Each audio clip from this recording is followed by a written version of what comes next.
Hey, Thunder. Hey, guys.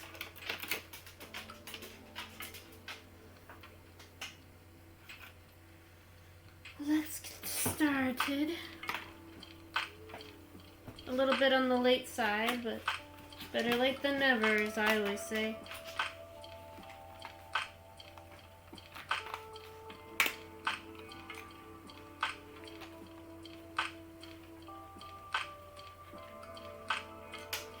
I'm gonna start with this guy.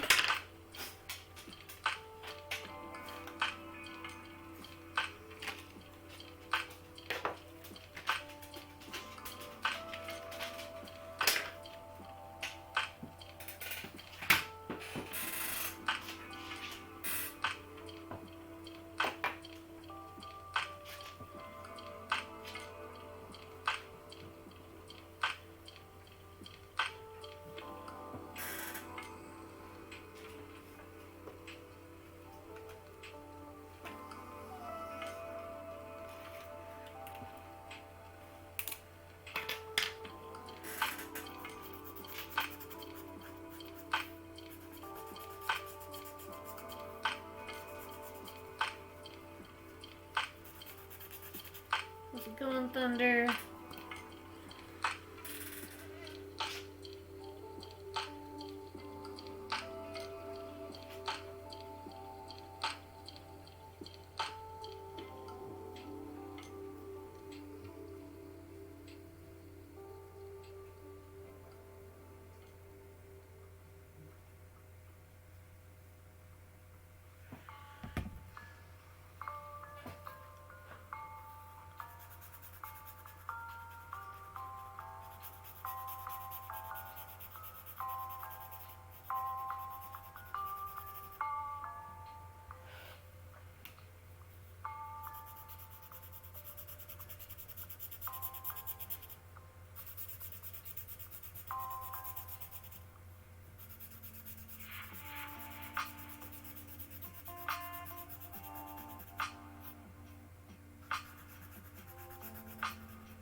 How's everybody doing today?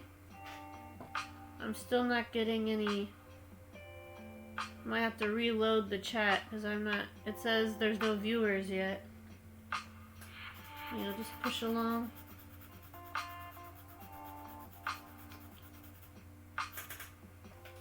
What is up, dudes and dudettes? My name is Carolee McKenzie, aka Fire Crystal 1092 Art. I do art and games, and it's good to do another streaming week with you guys. Thank you guys for being so patient. It's just lately I've been wanting to pull a little bit away from content creating, but not too much, you know what I mean? Just like I've been wanting to enjoy my summer. It's not sunny all the time where I live, and so I've been trying to, thank you. I've been trying to enjoy the sun a little bit before it gets all rainy again.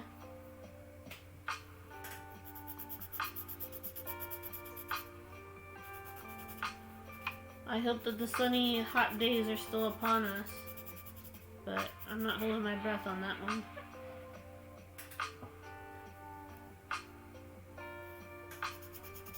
But yeah, don't worry, I'm still gonna do art and games. I'll try to interact as much as I can on social media.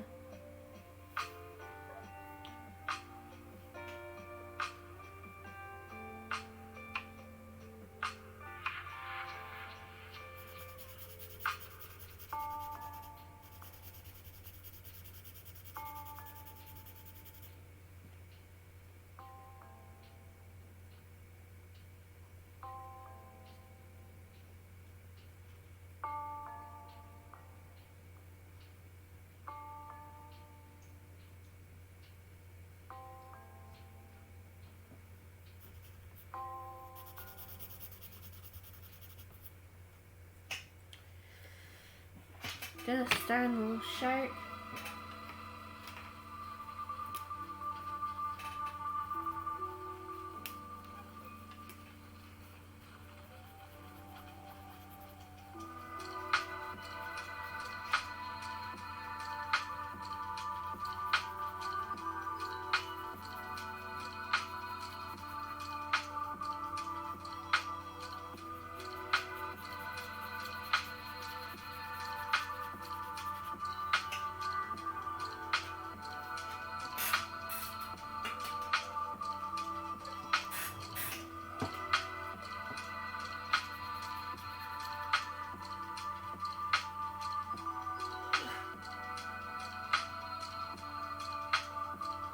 There we go.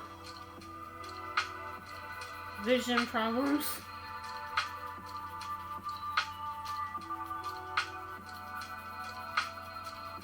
How's everybody doing tonight?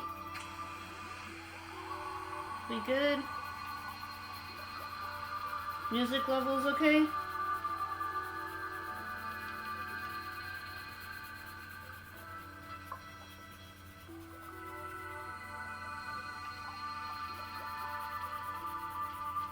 That's good. I'm so excited now that sorry for the little weird activity last week. It's hard to stay constantly talking and stuff with the Kindle, because everything that becomes little becomes big, and everything big became little, and it was just hard to keep up with posting my link in Discord servers. Just keeping up with servers in general. I had to step away from my own server because it was hard to type. But now that I have a phone again, should be easier to keep up with everybody again. Also, the picture quality is way better. I don't know why, but I sort of liked the blurry depth of field aesthetic, kind of, but it really wasn't worth it for the line arts. I just did 20 and that's good.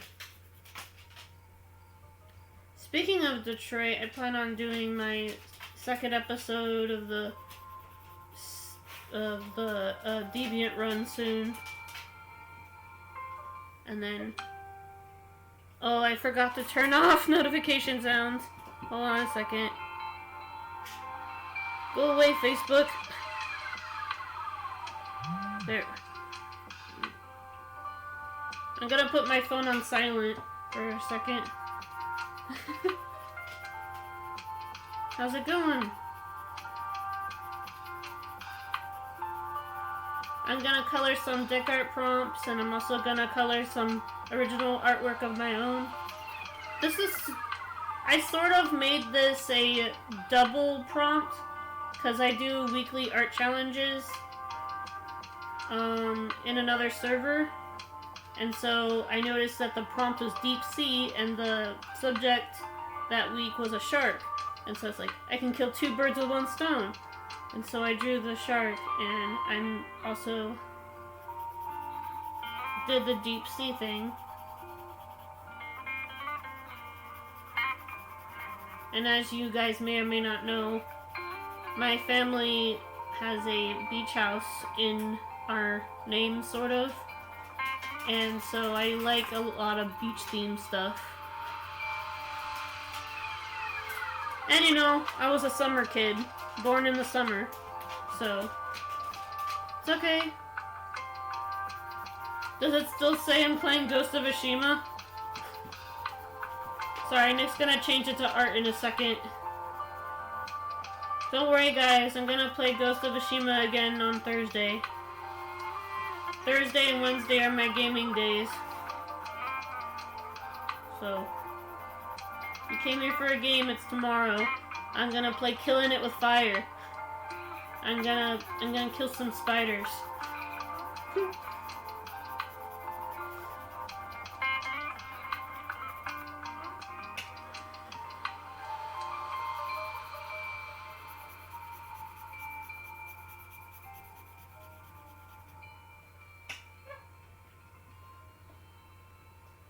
It's totally cool, guys.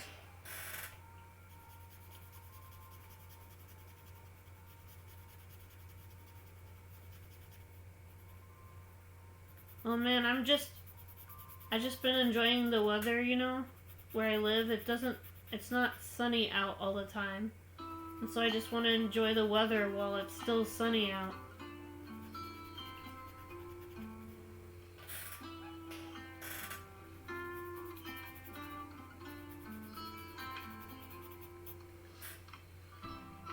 You know what I mean?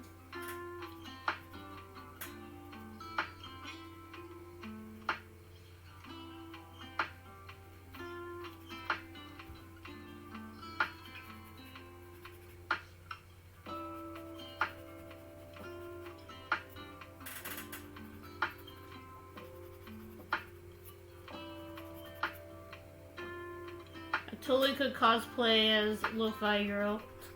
I just need headphones and a green jacket. So, how'd it go? Did you find all the magazines that you needed to find? I think all I need to do is do the I'll be right back thing, the Mission Connor storyline, and find the magazines, and then I'm pretty much done with Detroit. Pretty much. I'm at 86% with the game, and that's farther along than I've ever gotten in a story game, to be honest with you. So, at least when it comes to completing it, you know, like 100% completing, oftentimes I just finish the story and I'm done. Except for the Naruto games. I 100%ed Rise of a Ninja when it came out.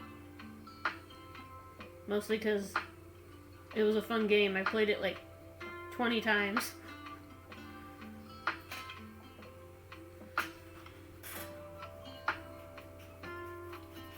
The Fairy Tail game was like on sale like 2 weeks ago. I almost bought it, but it was like $40, and for an artist budget, that's like being a millionaire.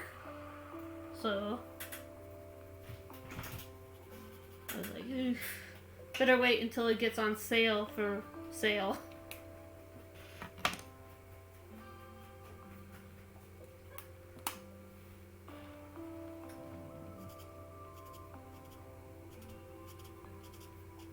You guys want to see the theme? I set my I just got a new Samsung phone. I'm like upgraded to like the 5G now. So cool. Look at the little beach theme. Here, I want to show you the lock screen. It animates. And as an animation fan, you know I have to show you. Aw, it's too bright. Darn. Oh well.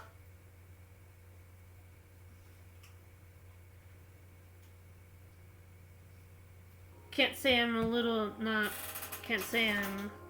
not disappointed.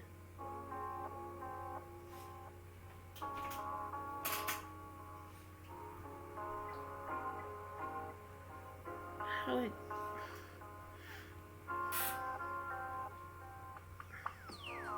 Okay, I'm just not gonna mess with that. I'm still trying to figure out how the phone works.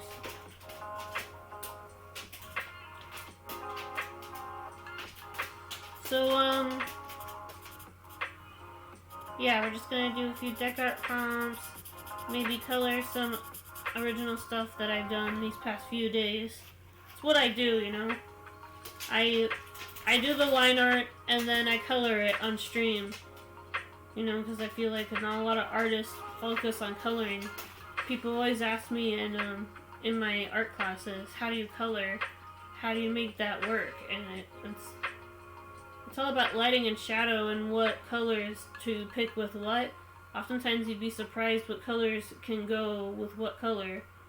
Like I recently found out that purple and yellow and brown, I don't know, yellow and brown go really well when doing beach stuff. Here, speaking of beach stuff, I also did a beach theme in this sketchbook a few weeks ago. It was to celebrate Fall Guys Season 4, so it's a Fall Guy. An original design of mine. This is not in the game, I designed it. Where is it? Hold on. No. Well, I think it's in the sketchbook. I have like so many sketchbook guys. Hold on. Before we get back to the shark.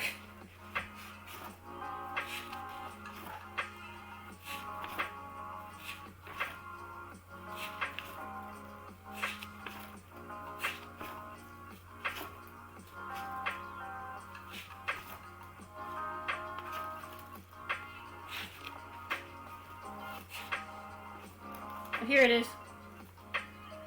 Look, I conch. I was super proud of this one. Mostly because of the shadow of the sand. It's really cool. Anyway.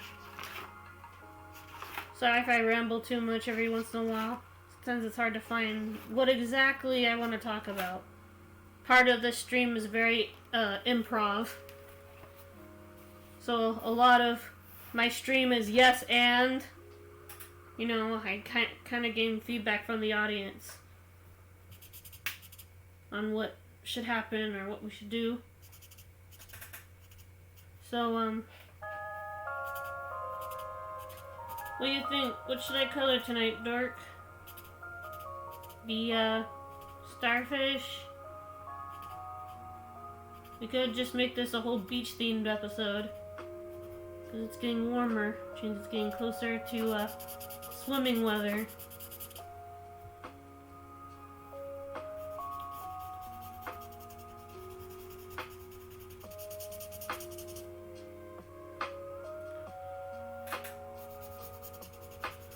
I'm going over the black outline with a dark blue so that it will blend in with the water more.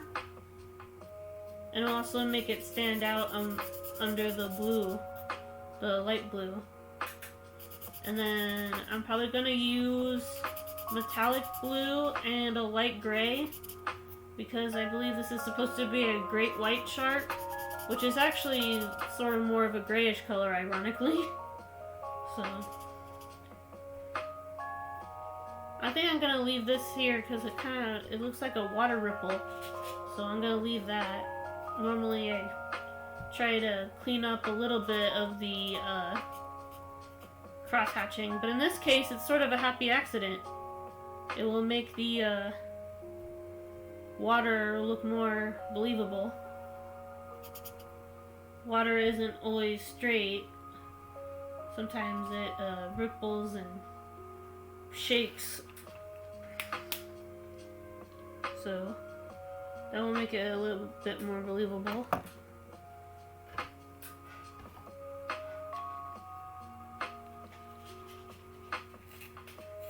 Yeah.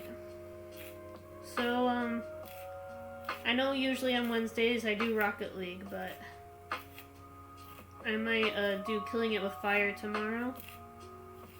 We might do another club day every once or twice a month. Views-wise, it's doing okay, but that's not why I do it. I do it because I like playing Rocket League. Also, I like designing cars.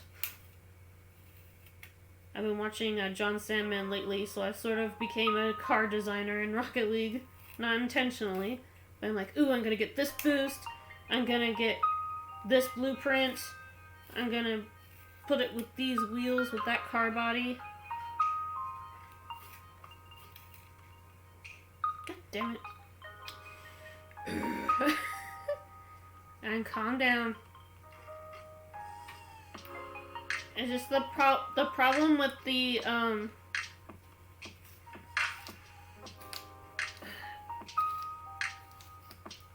ooh, there we go. The problem with the metallic pencils is that they're easily breakable. The lead, it can be like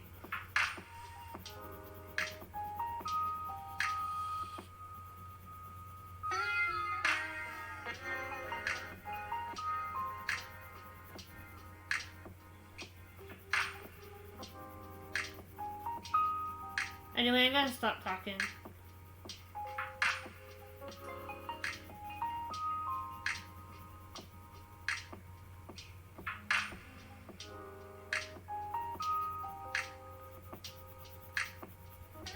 Just enjoy, sit back and enjoy the chill art vibes. You can't rest, Dork. If you rest, you're gonna fall asleep, I know it.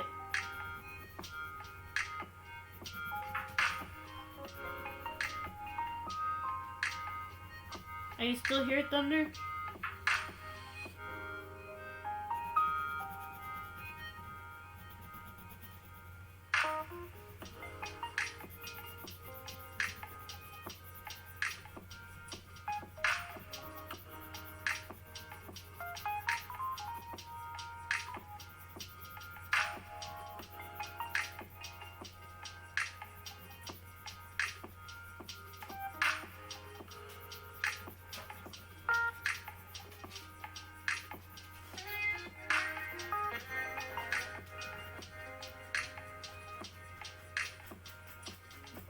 Okay, I'm holding you to that. So maybe put on a timer.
If I don't, you can call me and tell me how I... Yeah, I'm most likely gonna call you again anyway, because we're on the last episode of Sherlock. I've seen Sherlock already, like all the way through, at least 5 times, but Nick hasn't. And then after that, we can do Lock and Key, or do you want to watch the other Resident Alien episodes you didn't get to see? Up to you. We could, I don't know, watch Stranger Things or something. Whatever you're into, I guess.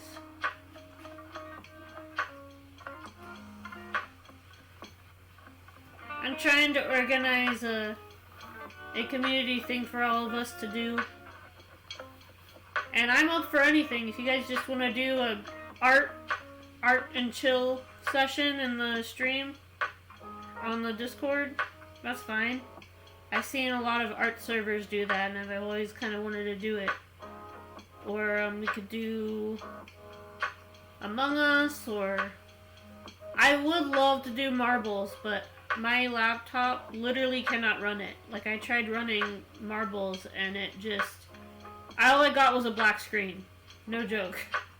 It wouldn't even load the game. It's like, oh, we cannot process this. And I'm like, are you kidding me? Damn it. Oh well. It's okay.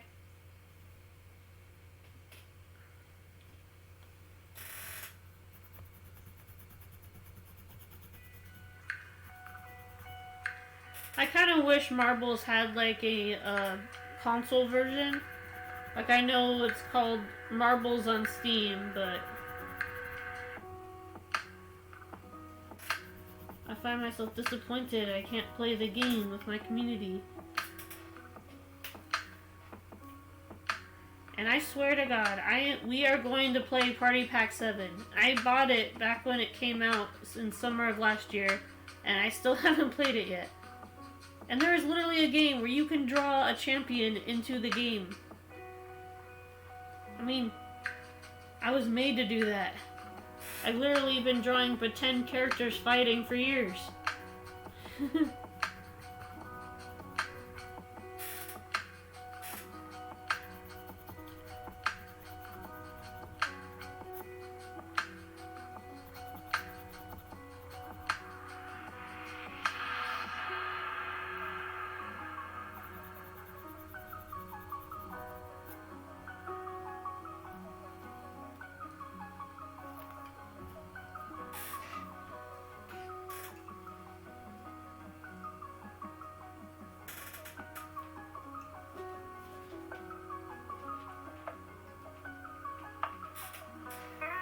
There, now you guys can see my lava lamp, so it really will be lo-fi.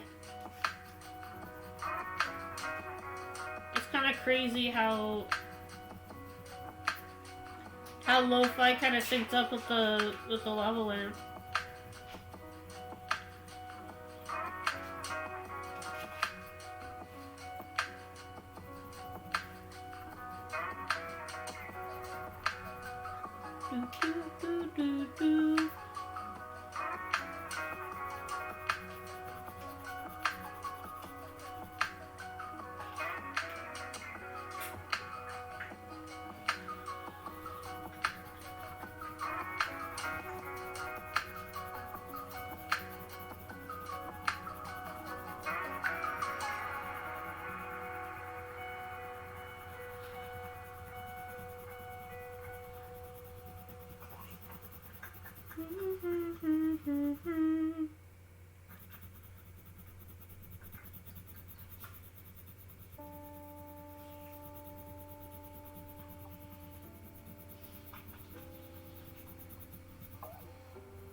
Okay, see you later, Dork. Enjoy your nap. Enjoy your power nap.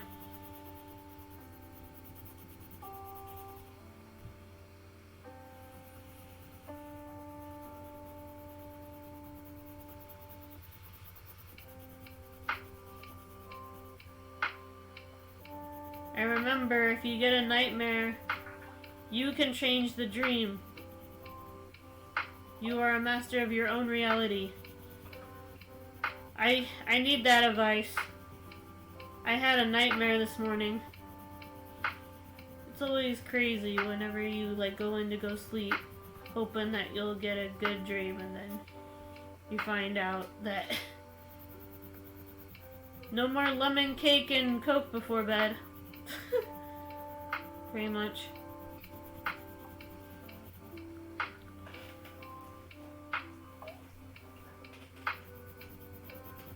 You still, oh yeah. I'm not gonna keep asking, I'm just gonna let people enjoy the music.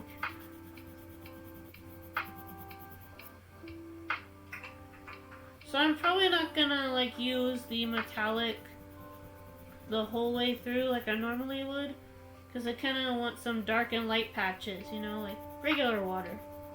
Like the regular ocean. And this metallic is actually pretty dark compared to the brand I usually get. So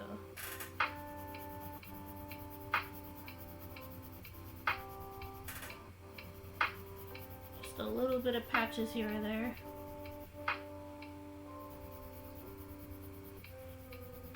Sorry, I'm blocking the lava lamp, aren't I?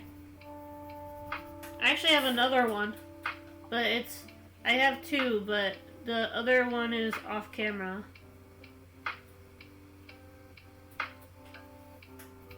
I kind of want to get a salt light. A salt light is like a crystal lamp. It'd be cool to have one. Those crystals are cool. I literally had a channel on my Discord for the longest time where it's like all pictures of crystals because crystals are cool. But I sort of deleted that channel because, I don't know. It just didn't quite fit in with the whole art and games theme that I'm trying to have.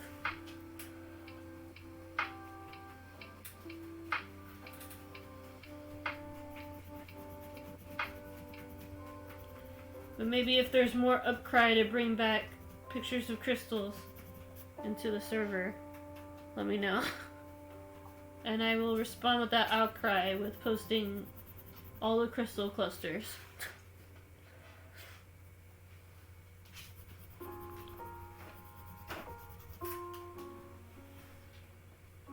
Oh, by the way, Key, if you're watching, I don't know if you are, but I got your stickers.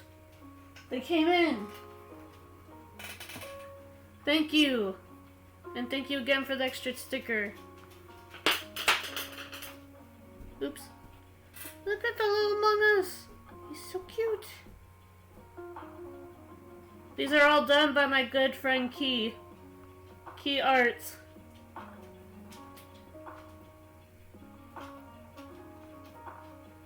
She's an amazing artist as well. You guys should go check her out.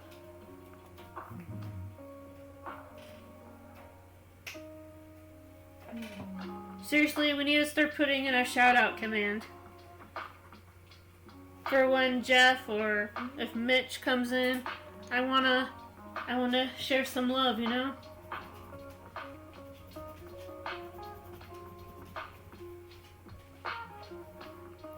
God knows they already give me enough shout outs.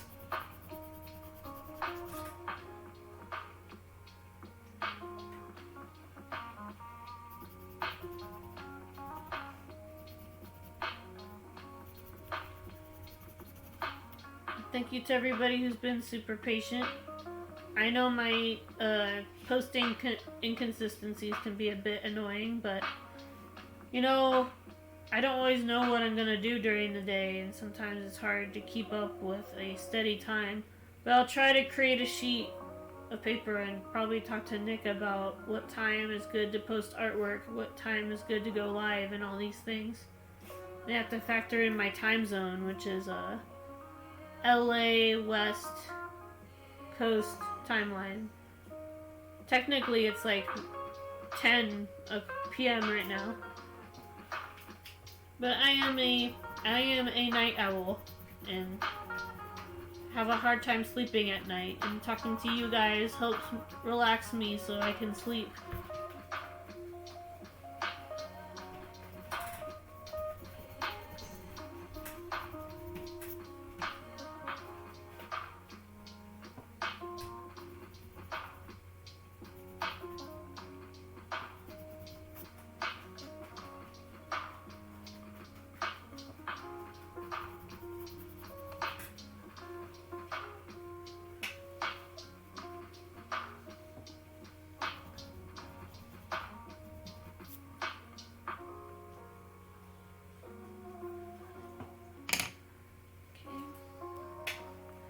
So far, so good. Oh no, that's dry.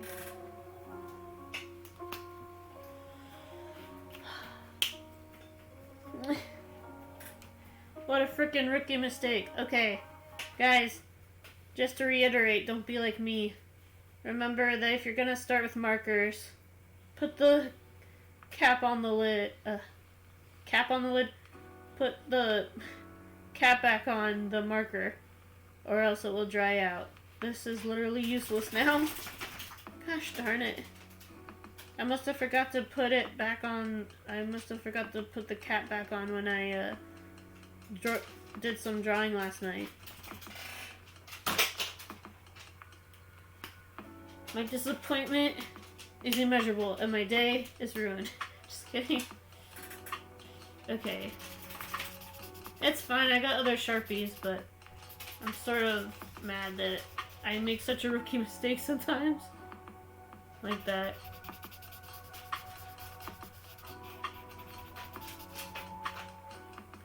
So, you guys seem to really like it when I do those paint streams.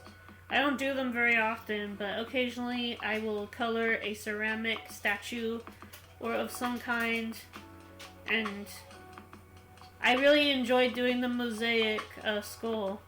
It was really cool, and I actually want to work on another personal project on the stream. A few years ago, I wanted to get into custom making skateboard decks as like a way for me to get into the commission art world. I know that there's not, as far as I know, maybe I need to look up online. As far as I know, there's not a huge market for a custom skateboard deck artist that's like local and that people know. And so I thought I could be that person. I used watercolor on the deck and I never steeled it, and now the paint's kind of chipping away, so I hope to maybe start with my own board and work from there. I don't know if I want to do acrylic or watercolor, but I do know that I want to redo the deck design. I tried to do a desert theme, but my painting skills were not quite there yet back then. It's more impressionistic. It's kind of like it's like more of a hint of an idea of a cactus in the desert thing, but I think I might want to go with like a lava lamp or something for the deck. Maybe with a little crystals protruding out onto the sides or something. I don't know, something that's more graphic, you know? The thing about skateboard decks is they're very graphic, you know? And I don't mean like they're gory or anything. They're comic book. A lot of them are very comic book graffiti style. And I kind of want to implement my pop art / graffiti background that I've had since middle school and make my own board. If you guys want to submit design ideas of what I could do, or if you have a recommendation, let me know. I like lava lamps, crystals, sunflowers, flames, skulls, rainbows, heavy metal stuff. Well, I think one of my favorite things about heavy metal is when people take something cutesy and make it scary. Maybe I could do like a heavy metal snail, like a snail that's like demented or something. I don't know. Maybe I need to play Pro Skater and see what kind of designs they have and see if I can gain any inspiration. The only problem is, just like the pumpkin carving stream last year, I'm gonna have to pull my camera way back to capture that. You know what I mean? To put into perspective, my desk is like this big, but my skateboard is like, hold on, get me on camera. It's like this big. If my desk is this big, then the deck is like this big, so it's a little long.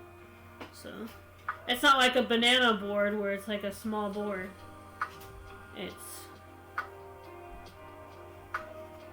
I'm probably not explaining this very well, am I? Sorry about that, guys.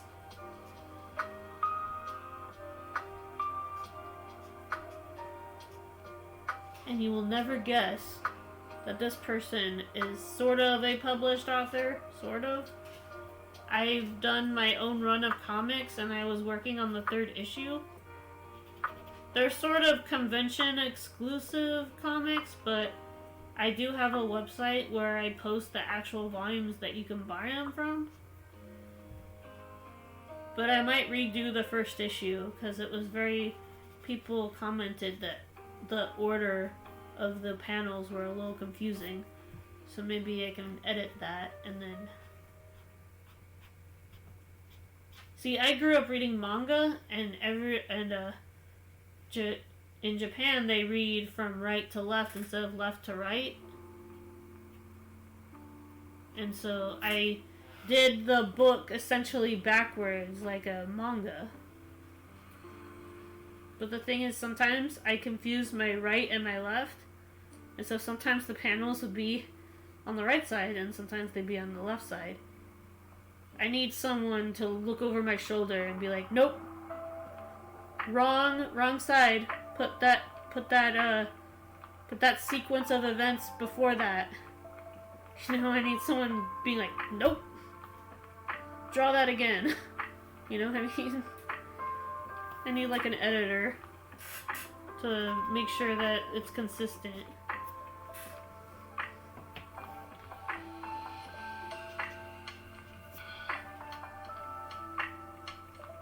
Oh, by the way, I got something the other day. I don't know why, but I've been super into like Pac-Man stuff lately. So I got a water bottle, and then I also got... I don't know, I've been collecting all these retro gaming stuff lately. I asked my mom where my Game Boy bottle opener was. I have a Game Boy bottle opener. Nick gifted it to me at a convention. I don't know where it went, Dork. The mystery of the missing bottle opener. You might have to give me a new one. He's probably gonna say, really? have to get you a new one? Really?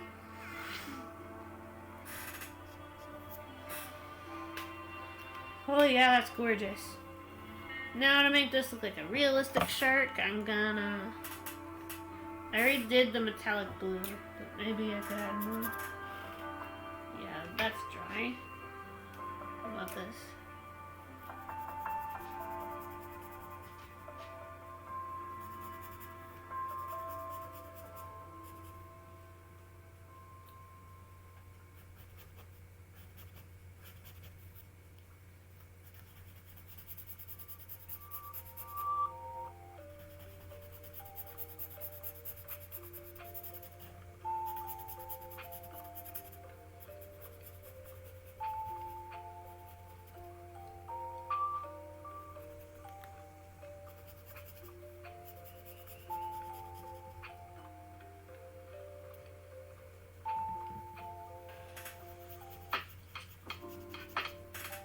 Did Thunder go to bed?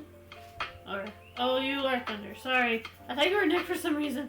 See, I need to take a vacation a little bit. I know I took a break like a month or two ago from my hand, but lately I've been feeling so tired. I don't know why. I've been sleeping my days away. I swear I don't wake up until like 3 in the afternoon.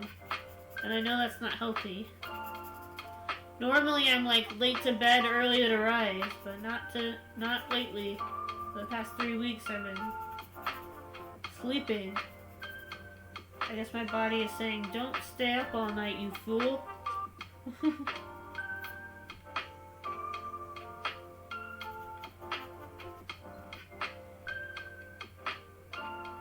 I pity the fool who doesn't get a full night's sleep. Sleep deprivation can lead to aching muscles, blurry vision, loss of time, headaches, irritability, memory problems. Shit, that's making me wish I could go to sleep. Actually, no wonder why I can't remember much of anything anymore.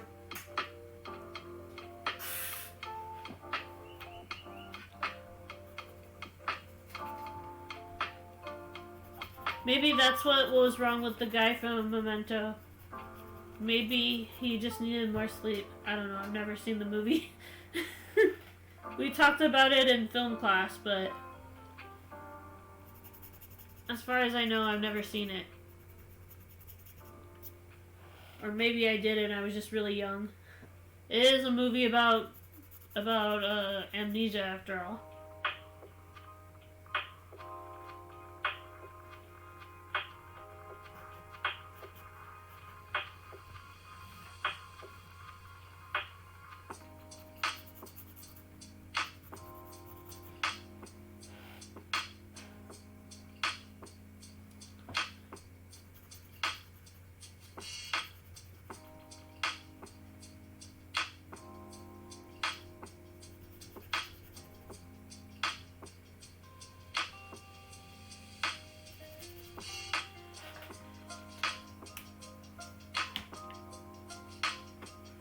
I don't know, what do you think, Thunder?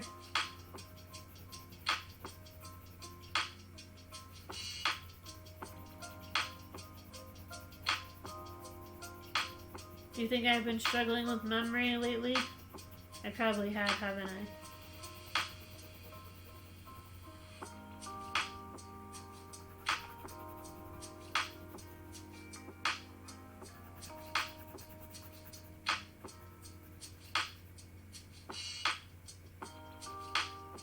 That's okay, Thunder.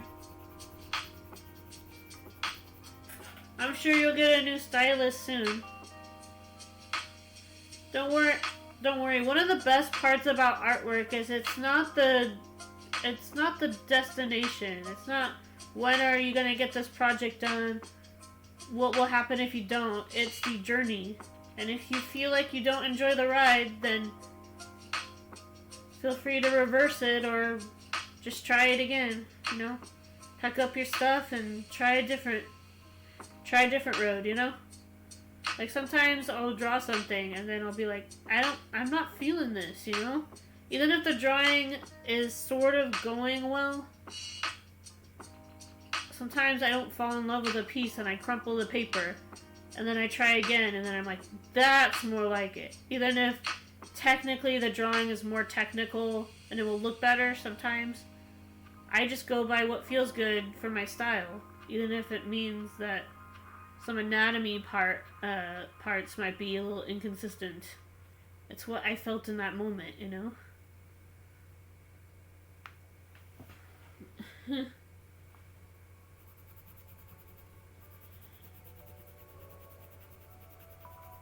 The problem with, like, I love doing the deck art prompts, you know? I love doing the deck art prompts. I love doing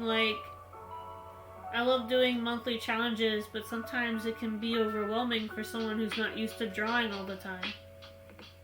As someone who draws every day, even when I don't post, there are some pictures you guys haven't seen and probably will never see. Mostly because I screw up, but you know, it's more about the habit, you know? It's about muscle memory. Art is very much like a sport. If you don't practice, you're not gonna get any better. You know? And I think that's true for all professions, you know?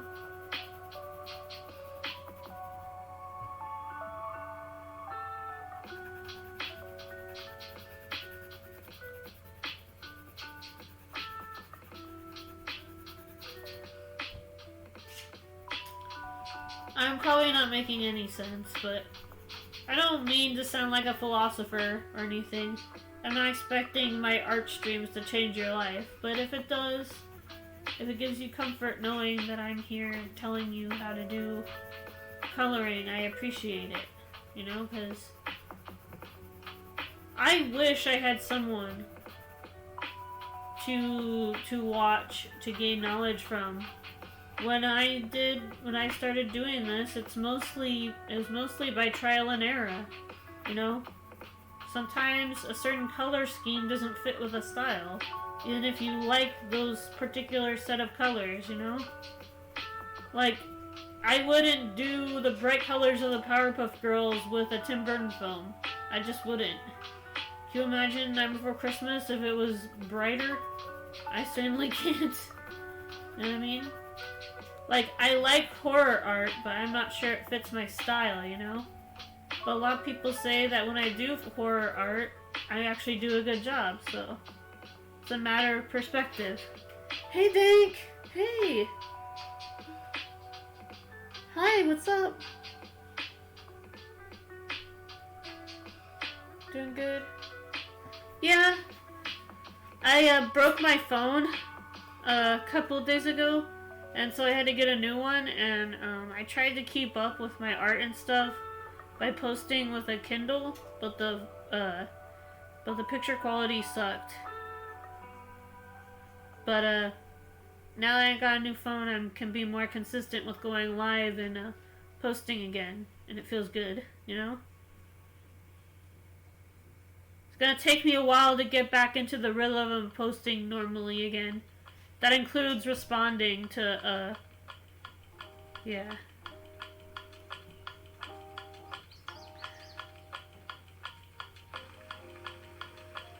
Oh, thank you, Thunder, for that shout out.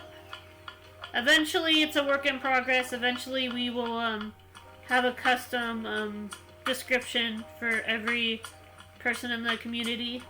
If they stream or do content of their own, I want to share it with everybody. Like, for instance, there's this awesome friend of mine named Key Arts. She does these awesome stickers on her Ko-fi and Twitter.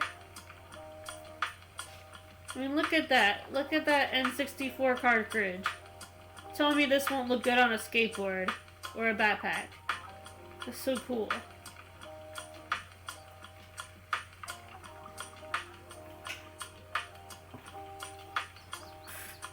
Yeah. Like I said, those were made by my friend, Key Arts.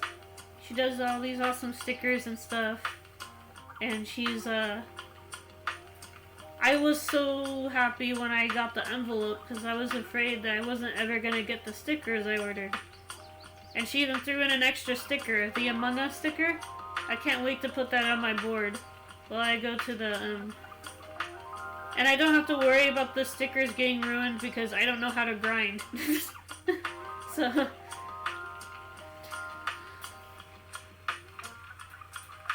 I am currently probably gonna start working on customizing my skateboard again. I customized it like 3 years ago, but my painting skills weren't at the level that they are now. And I just think with my new improved art skills that I've gained through streaming and stuff, that I could create something cool with the skateboard deck. Of course, that's a matter of opinion.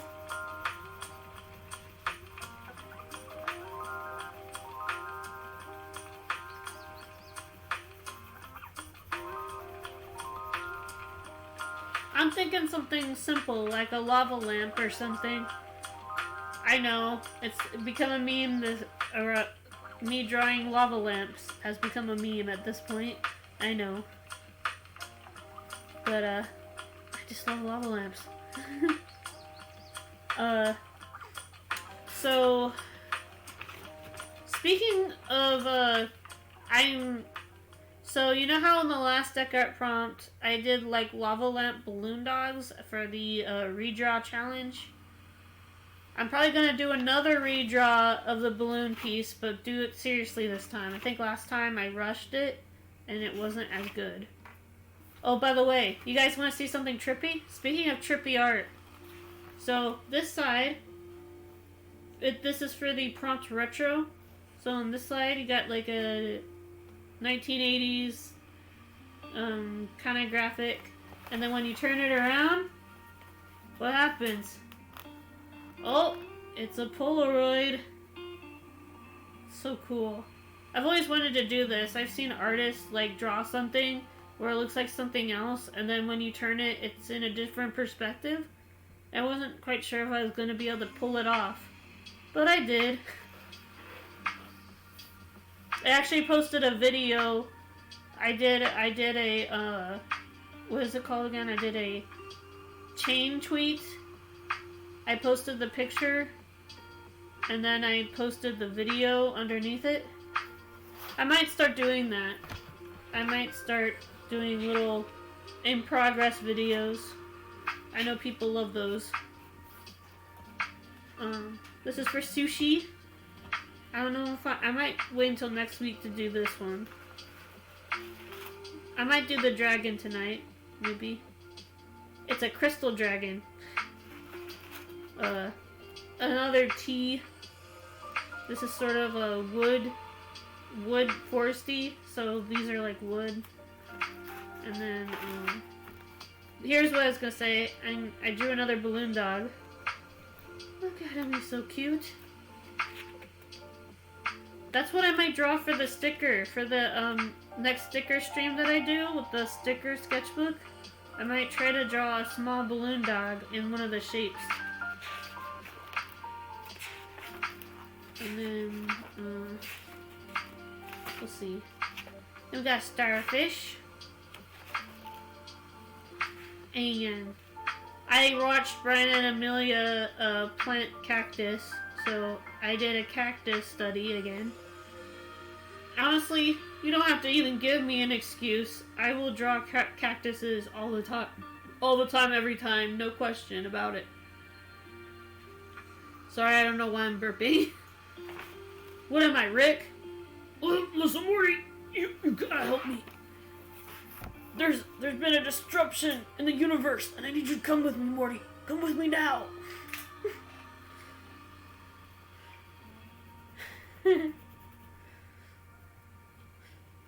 Oh, jeez, Rick. Not again.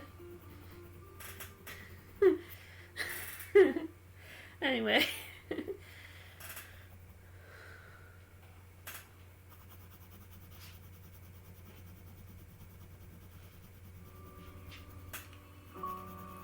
I swear if I ever get channel points, Rick and Morty impression will definitely be on there.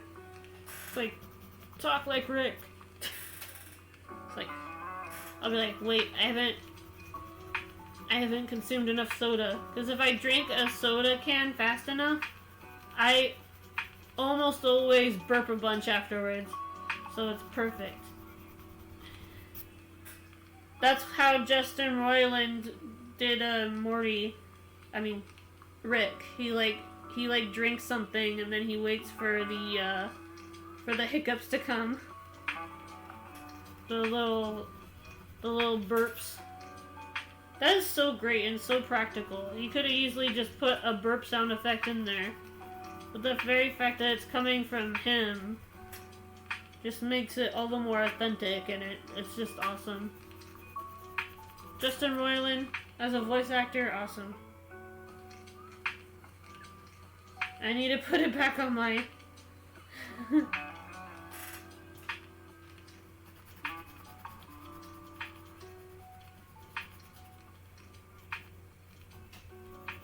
I'm so hyped for Rick and Morty Season 5.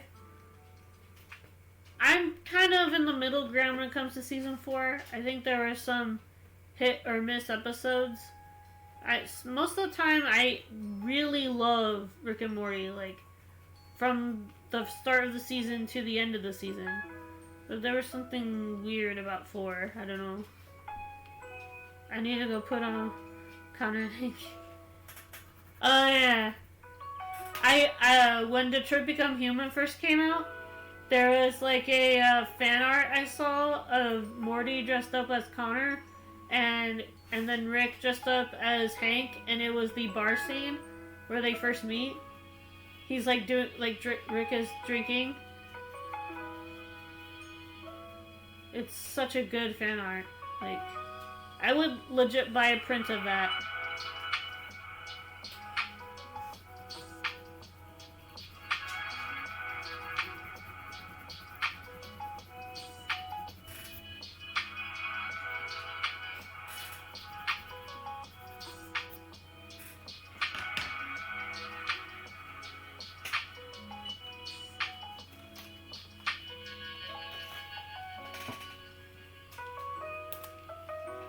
Can you imagine the drink spilling outcome with Morty?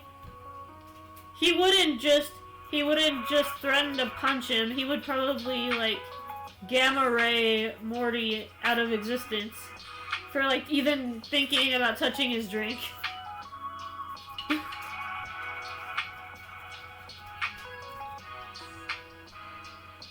You're like, you little, I'm gonna vaporize you.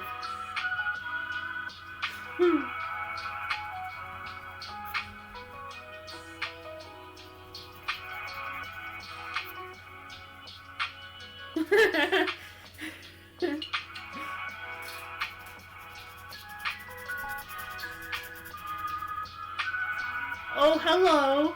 Someone wants to say hi, everybody. Do you want to say hi?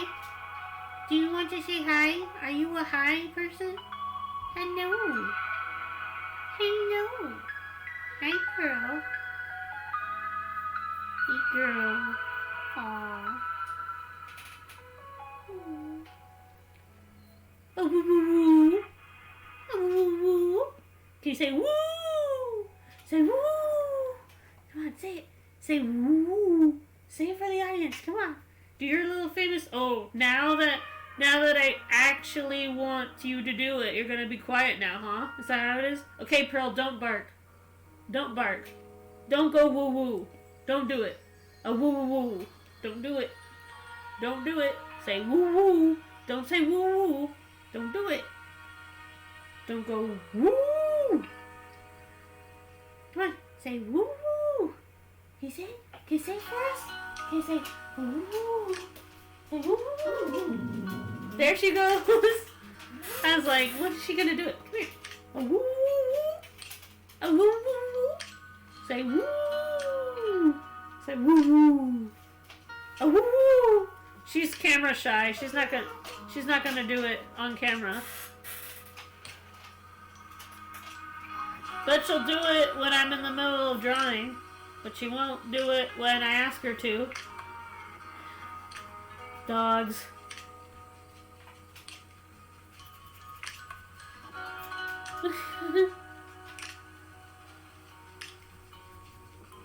Can you imagine someone who's never seen my stream before and then they like pop in to see what the fuss is about and then I'm randomly howling at my dog?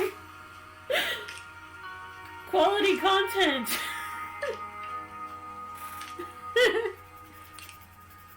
That's what you subscribe. That's why you guys follow me, to watch me howl at my dog. Maybe it is, I don't know.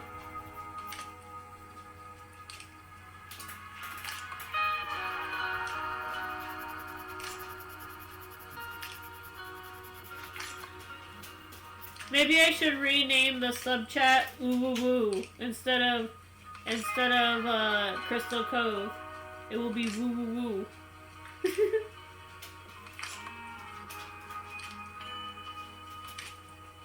I like dogs. What's your dog's name?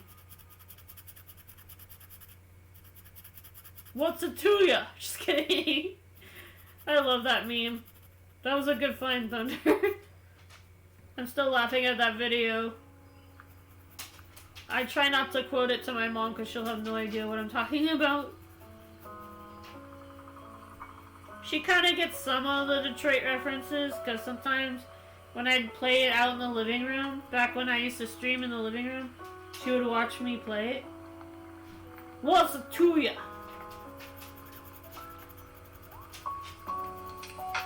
Why am I a New Yorker for some reason?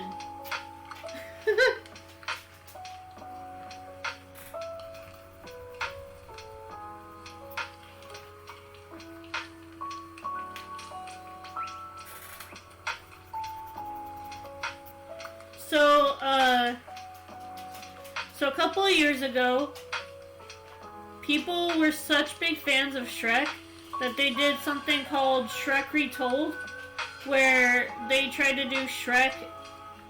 It was like a fan-submitted event where Shrek fans submitted their style of what they would do for a Shrek film. Some of them were cosplays, some of them were like animations. It would be funny if the DBH fandom came together to do Detroit Retold. Can you imagine that? All the different like clay animations or something, that'd be so weird. I'd kind of be into it.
Actually, we should just color the film completely dark gray. Why not? Maybe add a little hints of blue in there from the metallic.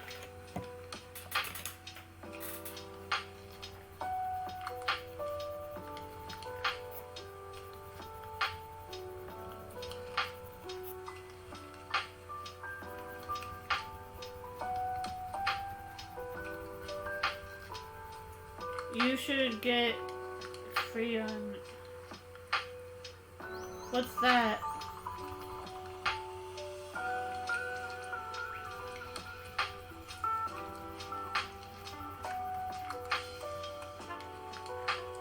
Oh! Are you saying Horizon Zero Dawn? Yeah, sure, why not? A lot of people recommended that to me, and I might give it a shot. People have also recommended me Overwatch. They also said that I should cosplay as Tracer. To that I say, you don't want me cosplaying as Tracer, because then I'd want to talk like her, and I'm not... Let me see. Sorry, Thunder, I don't want to offend you. If it's bad, I won't do it ever again. But I sometimes practice accents in the mirror, hoping to maybe get over my stage fright and join film one day. But until that day comes... Let's see. What does it show he says? Oh yeah. Cheers, love! The cavalry's here! No, that's terrible. Yeah, not doing it. Sorry, Thunder. You're probably laughing at me. Feel free to make fun of my American accent. Well, next time we play with each other. That was really terrible. I don't... Maybe I was just nervous, but I used to practice my accent after watching Harry Potter. Yeah?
Thank you, Thunder.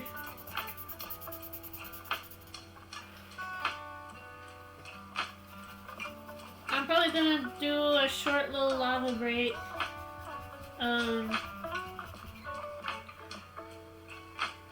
I just gotta know.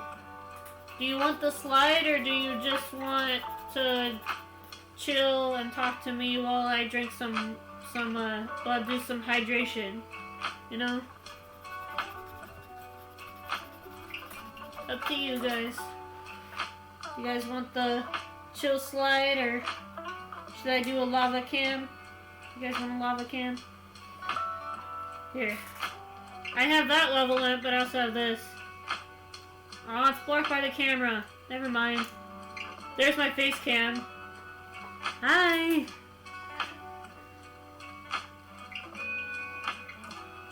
Here is my table. Oh.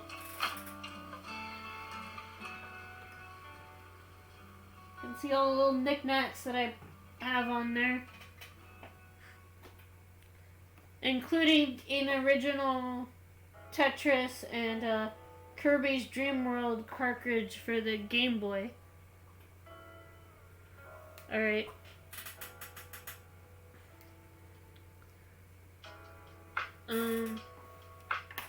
I want to finish the frame first before I officially go on break for... Since we're like 99% done with this coloring, let's just go the whole 9 yards. Can't talk today. Shall we? I got into British mode while doing that Tracer impression, and now I can't talk in my native English anymore. There we go. We've gone the whole 9 yards, we might as well get done with what we have. There we go. There's the broken American English I was taught. Okay.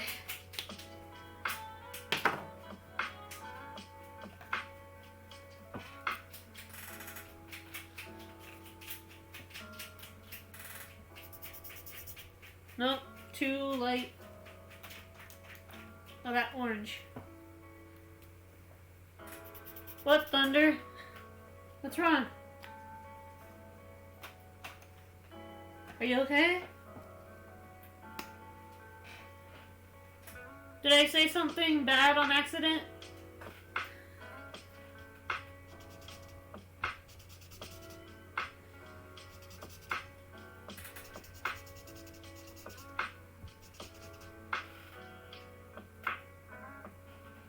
You tell me, right? Because I know that there are some insults that we don't have here. If I said something... I don't want my channel being banned. I've only had it for like 3 years. Well, technically I've had this Twitch channel since Twitch has began, but I didn't exactly start streaming on it. I was doing a meme. Oh. Oh my god. Oh yeah, because you can't afford... You know what, Thunder? Don't make me gift you a sub for Brian. Don't make me do it. I'll do it.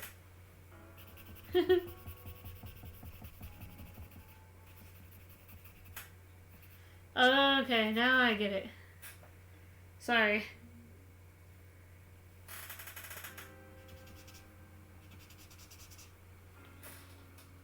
My sister's gonna love this. My sister loves sharks. Me, I'm more of a killer whale person myself. Or Cthulhu. I do like sharks though. Me and my sister used to watch Shark Week together. I miss that.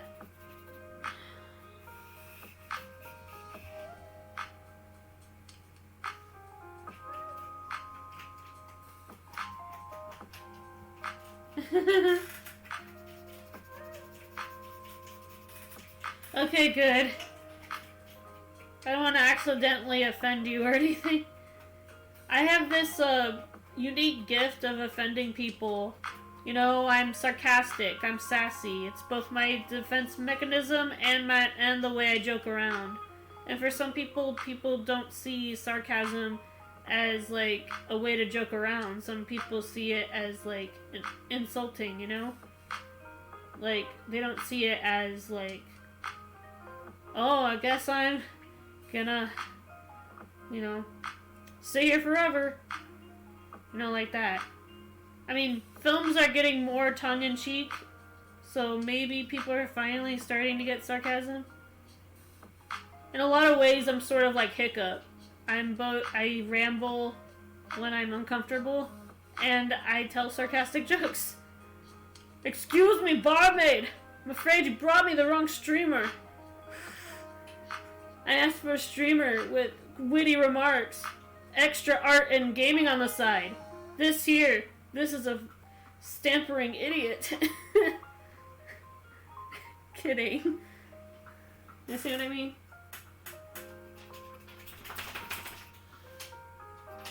Thank you, Thunder.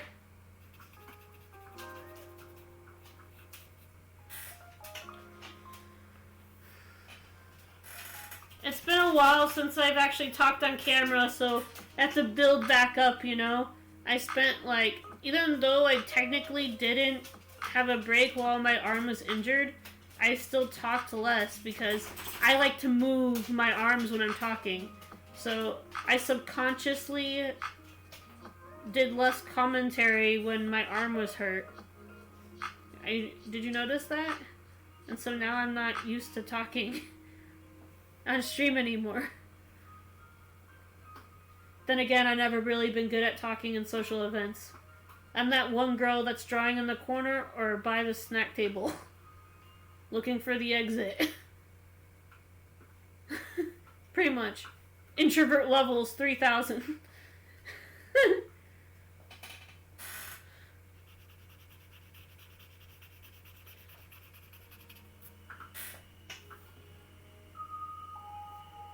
Oh, thank you. That's what I'm nervous about if I do go to a Connor Army meetup. That, you know, even if I have the name tag Fire Crystal on there, people are not gonna, like, approach me, you know? I'm not intimidating, but people do say that because I don't talk and I have my posture hunched over, I look like I'm gonna punch people in the face, and that's not the kind of impression you want when you're meeting someone. That's for sure.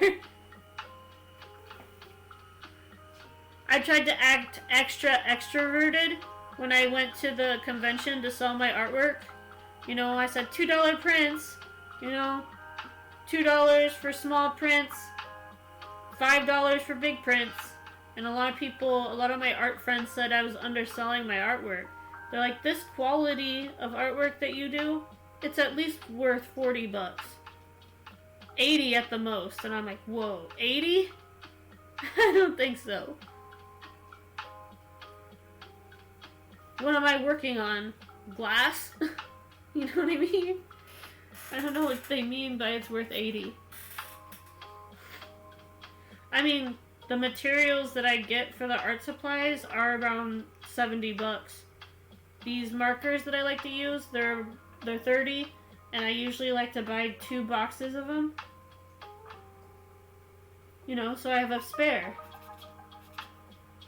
And now I have a huge tub full of markers that I'm too intimidated to go through on my own. I'm gonna find a random sketchbook page, I'm gonna rip it out of my sketchbook, and I'm gonna test all my markers tomorrow so that I don't have to worry about accidentally picking out a dead marker on stream, because it's embarrassing. Like, nope, that's dead. You know what I mean? It's like going on a stream is like going to school, you know? You want to make a good impression, you want to be there on time, and you want to be prepared. You don't want to like go to school without your like homework or without your pencil. I've done that before. I went through that embarrassment in the 2nd grade, and I said, you know what, from now on, I'm just going to bring all my art supplies in my backpack. All my pens, all my pencils, all my extra lined paper. And slowly I became that kid that everybody went to when they forgot their stuff. And I'm like, the tables have turned. I mean, occasionally I'd forget my pencil, but doesn't everyone? Or I forgot to zip up my pack all the way and my pencils will fall out of my backpack. That always sucks. It's like, yo, you came prepared and then it slips out of your bag and then you feel like a moron.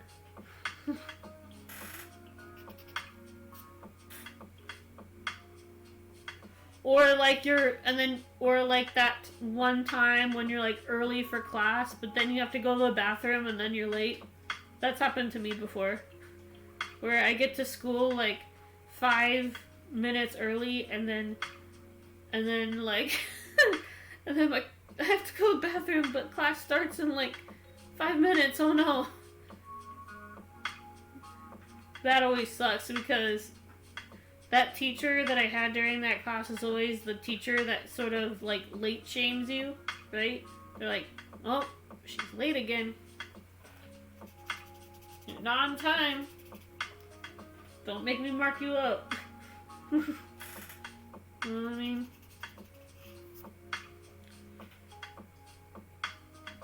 I don't know what it's like, I don't know what it's like in the UK, Thunder, but in my middle school, we couldn't go in the first 15 minutes or the last 15 minutes of class. I don't know, from what I've heard from Jack's videos, you guys don't get a middle school. So what, you guys get like 7 years of high school? Or something? I don't know. I'm so confused.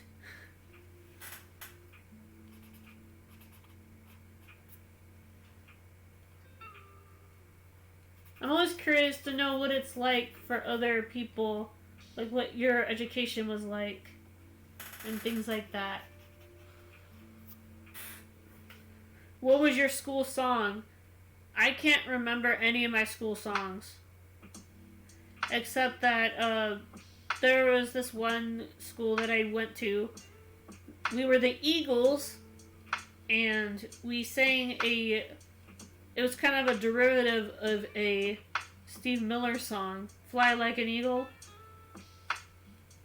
They just rewrote some of the words to fit the school. I didn't know that back then, but my dad told me that's Fly Like an Eagle by Steve Miller Band, and I'm like, why would they use a old rock song as a school song? What would happen if Steve Miller found out? I don't know, maybe they asked for permission. It's like, hey, can I use your really popular rock song for our school? Maybe he gets like $5 every time they sing it. I don't know how it would work. Or maybe because it's a little bit altered, it technically counts as a parody. I don't know. Maybe I'm thinking too hard about this. I'm thinking too deep in the lore.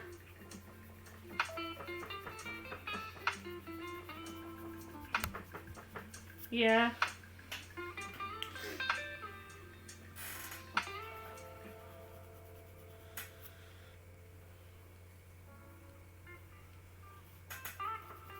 And then sometimes in America, we have private schools just like we have private schools as well. Like my cousins, they go to a church private school. I went to public school, so I didn't have to dress up in stupid uniforms. I'm just kidding, they're not stupid. They're well educated and sharp.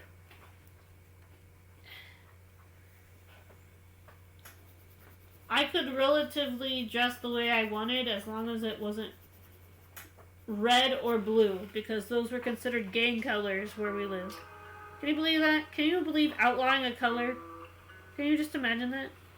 Like, I could wear a red shirt and jeans, because the jeans didn't technically count as wearing an article of blue with red. So, if you were a Patriots fan, I guess you're out of luck, because you couldn't wear it to school. It was so messed up. Captain America shirt probably doesn't count. I don't know. It would probably was against the rules. It's, I don't know. Red versus blue is pretty gangster.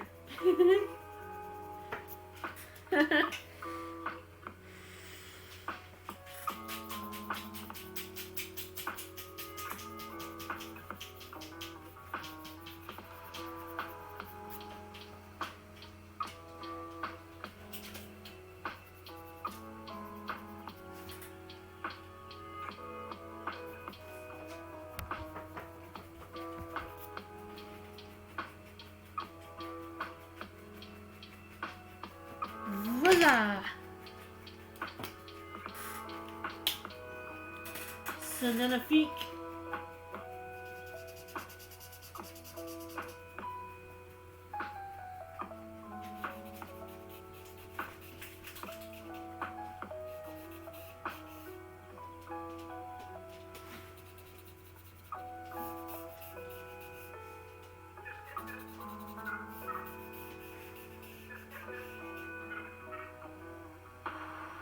I don't know why. Lo-fi, I think, is relaxing because these soft little rhythms are considered, like in film, soft music like this is kind of used as like a calm scene or something in nostalgia, like thinking back to a nice memory. I think that's why people like it, because it feels nostalgic, you know? This is just this is like my third or fourth week listening to lo-fi, and I can guarantee you that I'm getting some sort of nostalgia vibe just from listening to it. Even though I've never listened to these songs before. You know what I mean?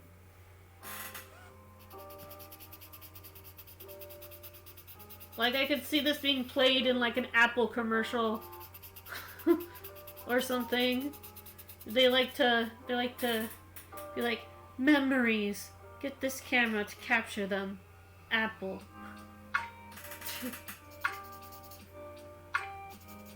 I probably ruined lo-fi for someone out there. Sorry. I'll try not to do that in the future.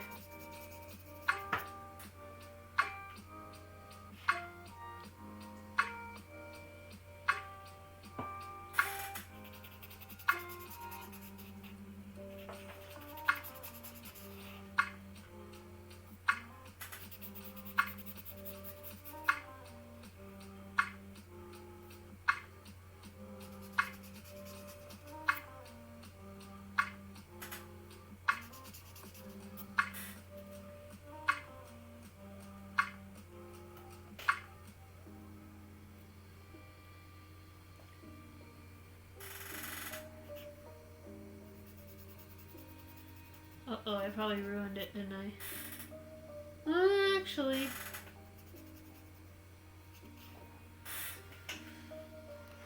looks kind of cool that way, but I think I might have to do the dark brown, gray again.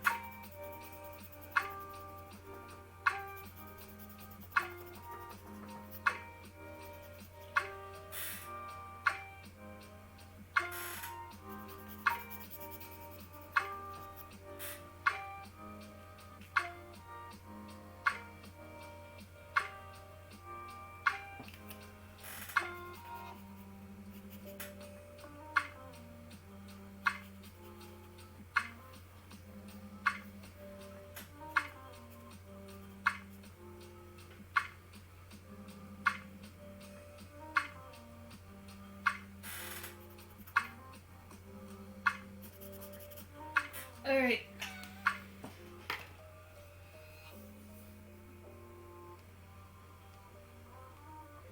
I think that's as good as I can get the shark to be, unless I can... maybe I can do some purple on the frame. I think it's missing a little something something, if you know what I mean.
see.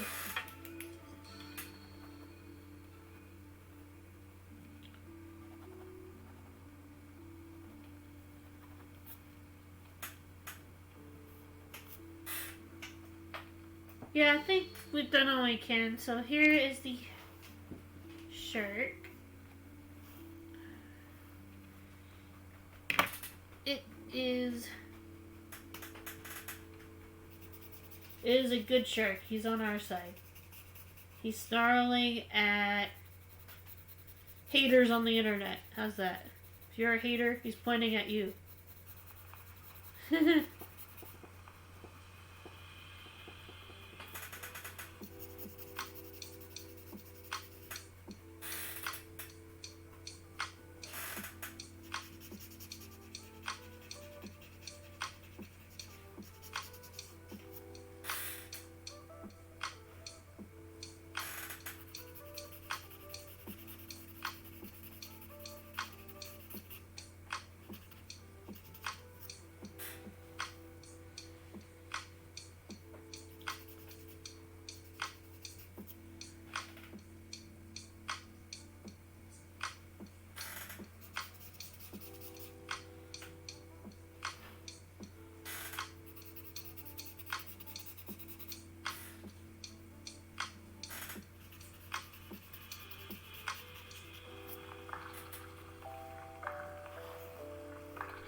You just make this the frame. Yeah, that'll be better.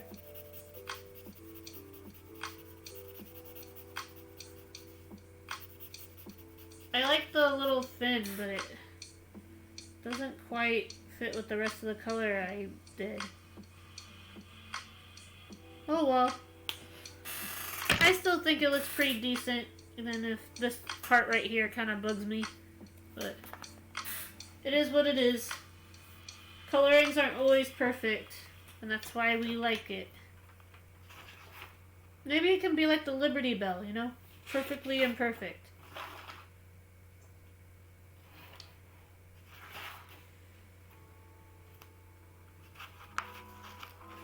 Okay.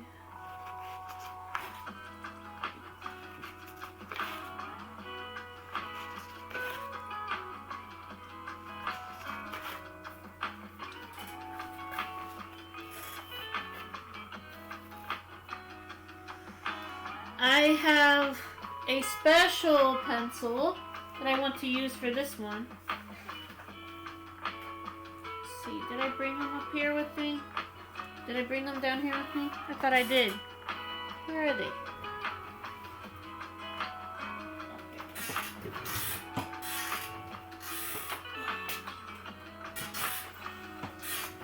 I have a special pencil that I want to use for this little balloon dog guy. You guys might have had this when you were a kid, or maybe you haven't. And if you haven't, these are rainbow pencils, so they have different spectrums of color on the lead, and depending on where you press, it can create different varieties of color. What this is good for is if you want to do like kaleidoscopes, or if you want to add a little bit of Prisma kind of color to a reflection, like bubbles for instance. I would definitely use a rainbow pencil. So what I'm gonna do is I'm going to pick a color, and then I'm gonna use the rainbow pencil as like the reflection. Sort of like, so let's see what we got. Let's see what kind of balloon dogs we should do. Let's see.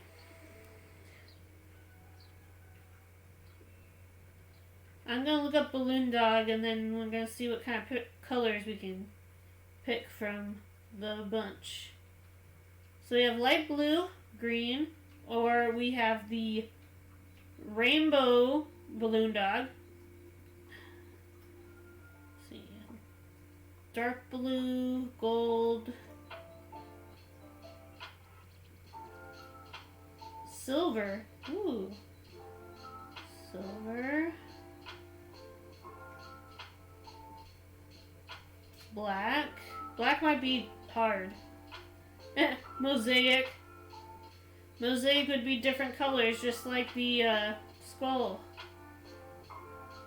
That might be hard. Dalmatian.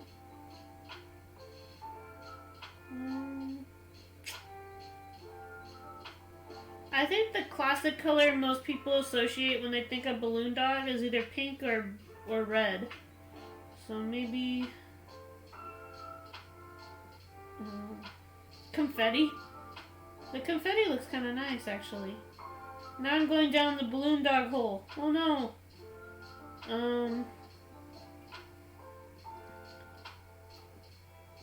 Paint splatter. Ooh. I kind of like that. Very pleasing to the eye. I am obsessed with, like, paint splatter graffiti art. It's just so cool. Oh, little mini rubber balloon dogs? Are they stress balls? I need one of those. I get so stressed out sometimes, you know?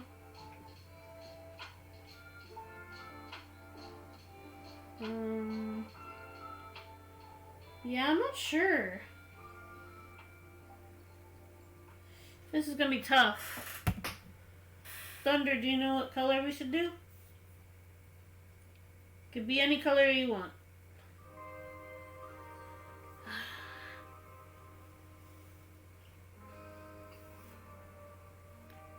I'm kind of leaning towards maybe blue or purple. Maybe even red. But we'll see.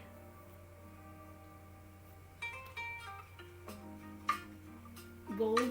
Okay. So you want a yellowish brown color. So I'm gonna get some bronze metallic. And I'm gonna get my gold metallic. Wherever that is. Where is it? It might be in the bucket. The bucket.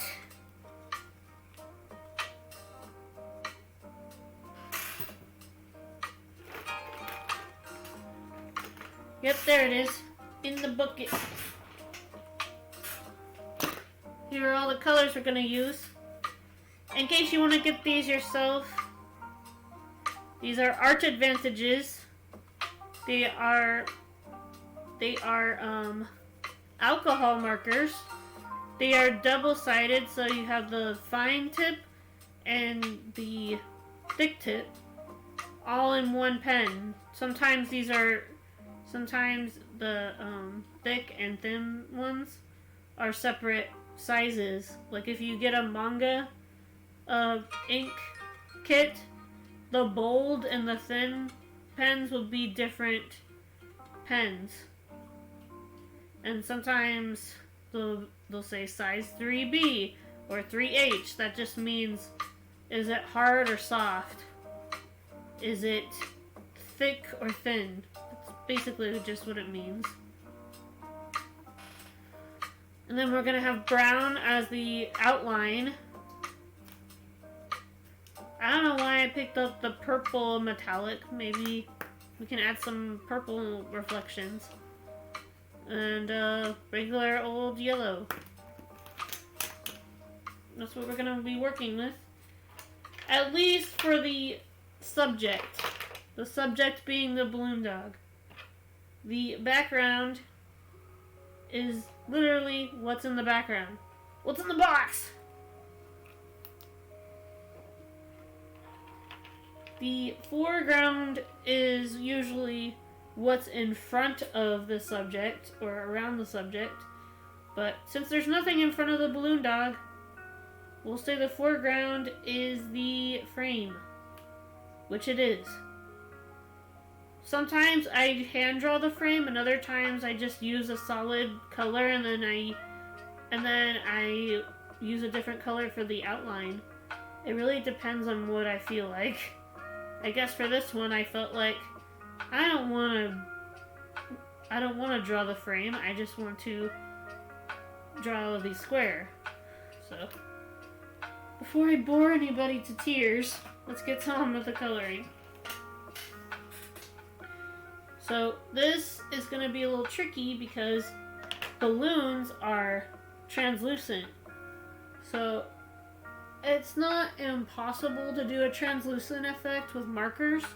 You just have to color it very, very, very softly. Like barely touch, like this.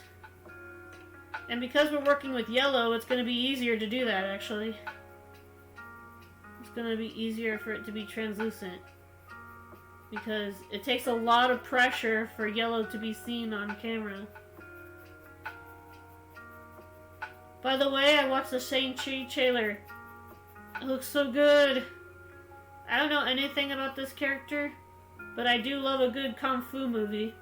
So I know right away I'm probably gonna like it.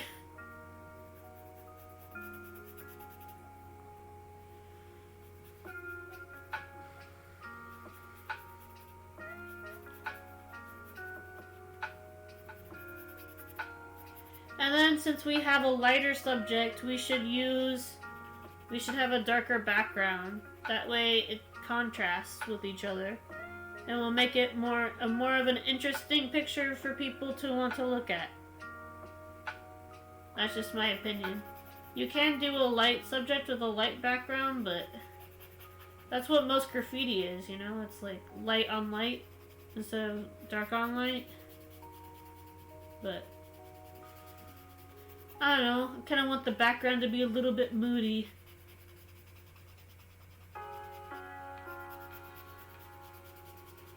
I don't know why exactly, but it's how I feel. Both light and moody at the same time. That's my mood most of the time, actually. Sort of happy, but a little bit of depression and sadness lingering a little bit. I don't know if I've ever fully been happy before. Unless I'm with you and Nick Thunder. That's when I feel a little bit more whole, you know? Sometimes I feel like I have to pretend to be someone else to please my family.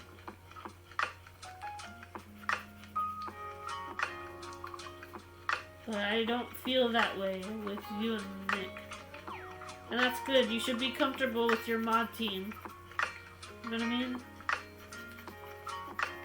Sorry, I'm getting a little too sentimental, aren't I? I'll stop.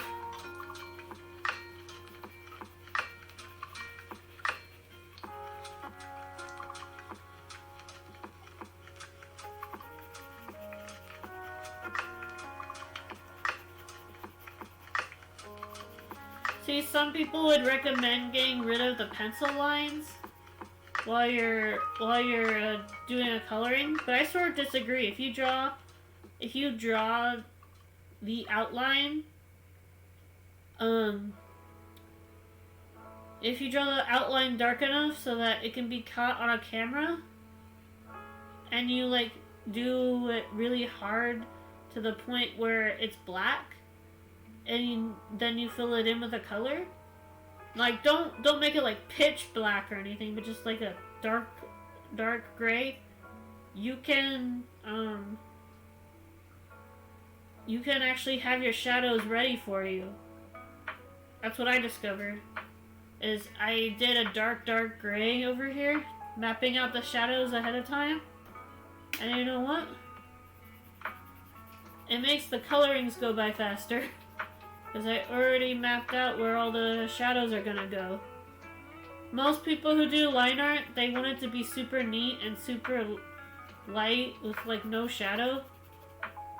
And that's good for them, but for me, I like to have a little bit of shadow in my line art so that I know where to put the shadows when I color. I don't know, it's just me. I just think it looks pleasing to the eye.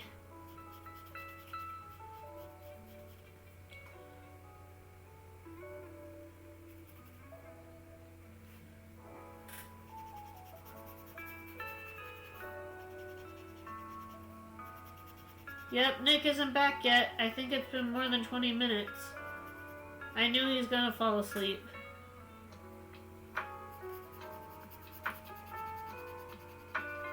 That's okay. I've been keeping him up watching TV, so I sort of feel bad. I think I'll let him sleep tonight. I'm probably gonna get some sleep too. Sometimes I say I'm gonna go to sleep, but what I actually do after an art stream is work on the next sketches for tomorrow. That's what I do. Sometimes I go, oh, I'm tired, I'm gonna go to bed. But actually what I really do is I draw up the next 6 drawings for you guys. I can't seem to rest.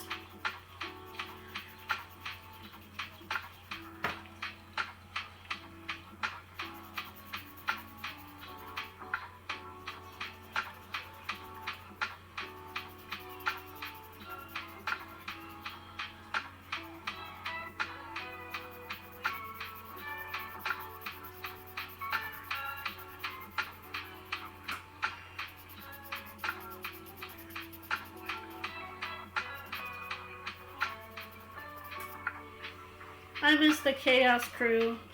I miss talking to them, you know? I hope that they create a new Discord. Because I think I got kicked out of another one, Thunder. And honestly, I don't get what I did. Unless the Discord got discontinued or something. But, basically, it's like an art share Discord. You know, you post your artwork and then you comment on someone else's. And I guess I didn't do that for a while in that server, so they might have... Or maybe I accidentally left the server or something. It's not the one I did the challenge for. I'm still in that server. It's... Oh, I don't know. I'm still trying to process. That's what I'm sort of been sad about. I don't know what I did exactly. I might contact one of the people from the server that I know are still in there. But, maybe I did, I don't know. I tried to post at least 1 or 2 drawings in that server every 1 to 2 weeks, so I was pretty active compared to some of the other members that sort of went quiet.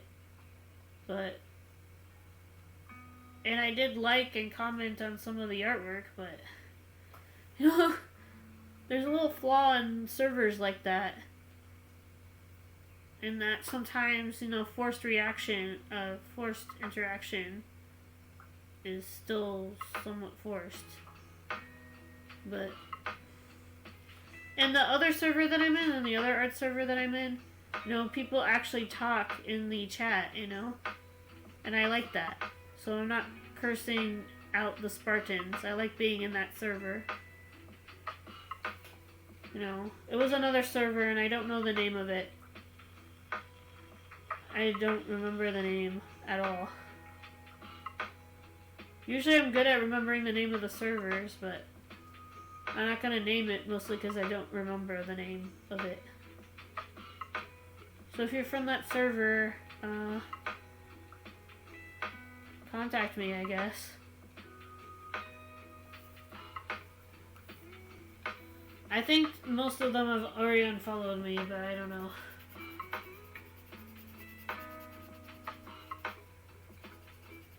I try to communicate, but you know, it's not one of my stronger suits. How I communicate is through my artwork, you know? If I'm sad or mad or upset, it really reflects on my artwork. Like, if I don't feel like drawing, my drawings are gonna suck.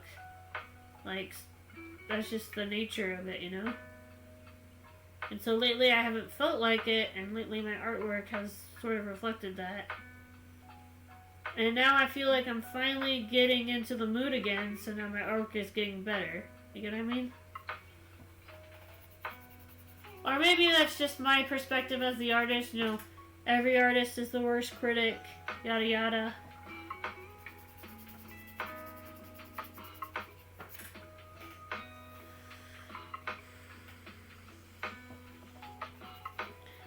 Just so you know, I get it, you know. Having inactive members is a pain, but sometimes people are too busy, you know. It helps to check in what's going on before you just assume they don't want to interact, you know what I mean? That's just my opinion. That's why I reiterate, guys, if you join my server, you can be as inactive or as active as you want. As long as you're not being a jerk, you won't get kicked for any reason. I'm not gonna just be like, you have been inactive. And you know what's upsetting is that sometimes you get like no notice. You know? Like sometimes I'll get kicked from a server for like no reason. Like it will just not be on my list anymore. You know what I mean? At least give people a reason, you know? So I have some sort of closure. Maybe I'm just being a little bitter, you know? I have nothing against them, you know? I'm just sort of processing. And I hope that the people who are from that server still continue to like my artwork. Even if we can't talk and chat anymore. You know what I mean? Or something. You know what I mean?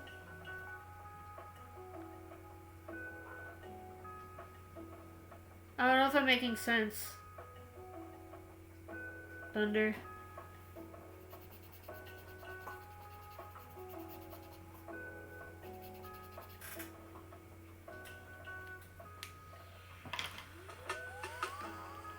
Like, I don't want to sound like the bitter ex-girlfriend, you know what I mean?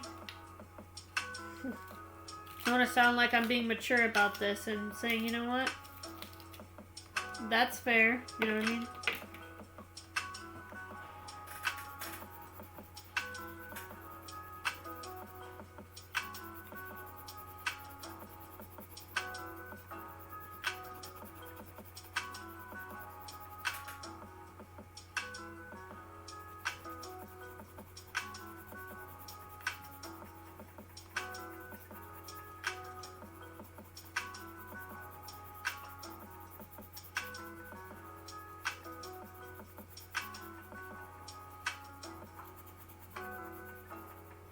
I have to be very careful with my words, you know, because I don't know who's watching and who's not. I've heard that there's a way of doing that. I heard there's a way of being able to see lurkers. You know? But I just don't want to offend anyone, you know? That's never been my goal.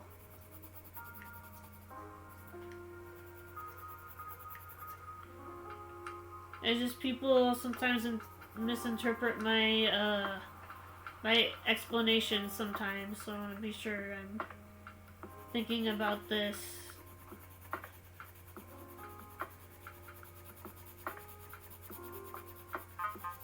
Right.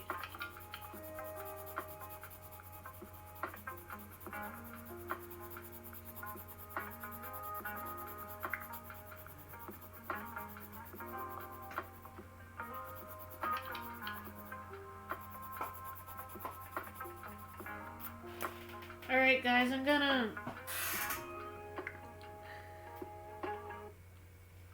Alright guys, I'm gonna take a short break. I'm gonna get some water. I'm gonna go to the bathroom, things like that.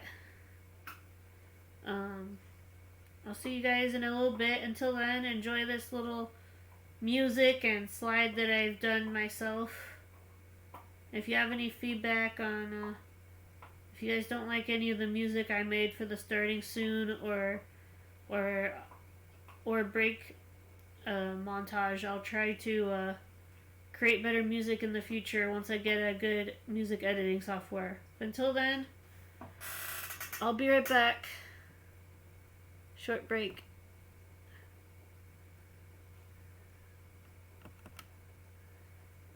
Come on. It's not...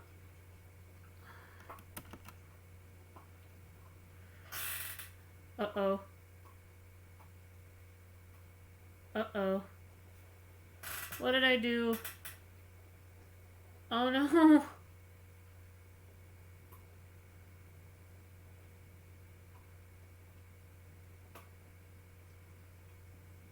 There we go. There it goes.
Uh-oh.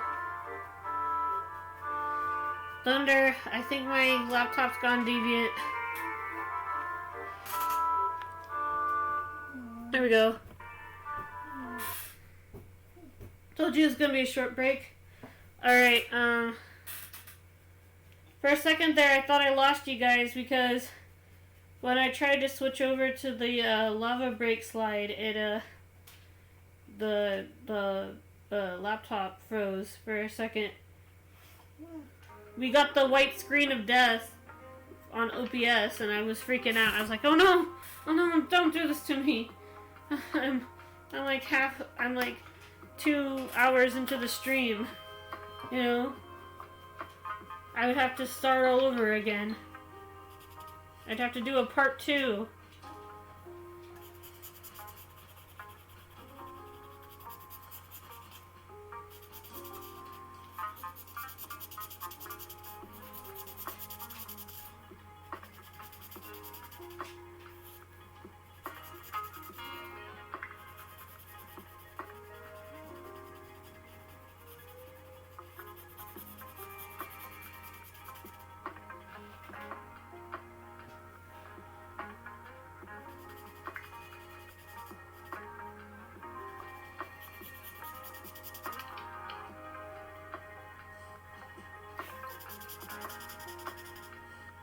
Another possibility is that server probably just got banned or discontinued.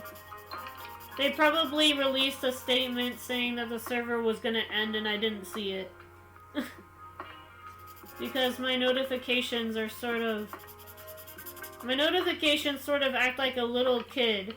Sometimes they want to tell you what's going on, and other times I don't get notifications until days later. So if it seems like I'm ignoring some comments on Twitter or Instagram, I'm not. My phone is very selective on what it considers a priority.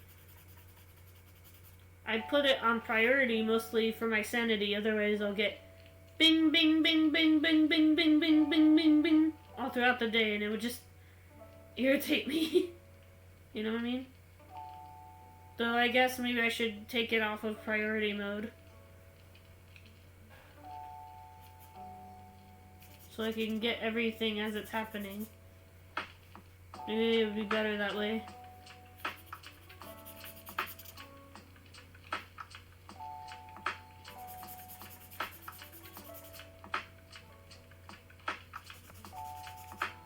Most of the time it tells me what's happening anyway. Because most of the time what's on my top priority, my phone knows what I want to see. Because of priority only mode, I don't get IMDb ads. I remember I used to get like little like Shang-Chi and the Ten Rings 2021, like random like movie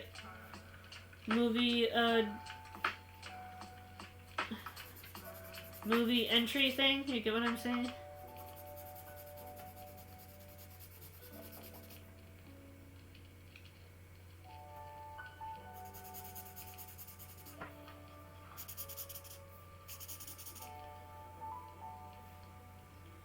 I don't know, I'm gonna try to get over it. There are other servers, and I'm sure most of them grew to like my artwork, hopefully. I still follow them, so I'm pretty loyal usually. I just don't like to talk that much because talking is a chore. But that doesn't mean that I don't appreciate the artwork or the streamer.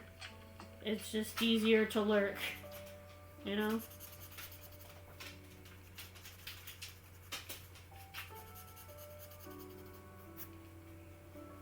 Again, I don't know if I'm explaining this right.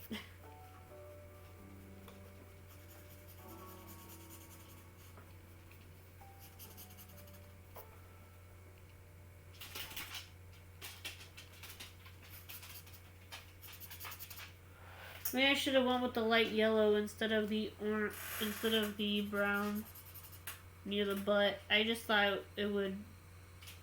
shading under there would be good, but I don't know. I haven't finished yet, so maybe I shouldn't judge myself. Let's finish first and see how we feel.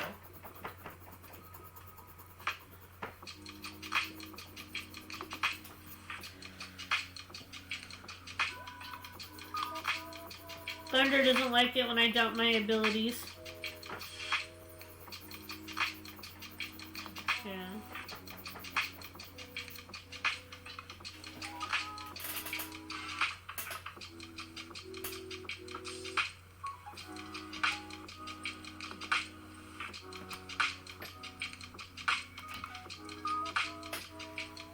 Okay, there. Sorry, my computer's acting weird. It's like, now it's telling me that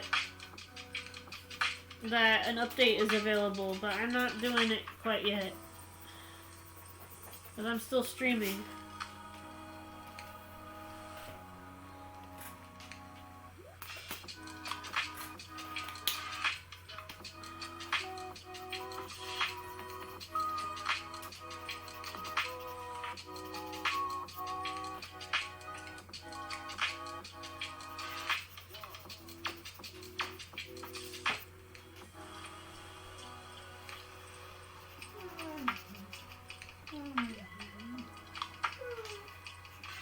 Pearl, shush.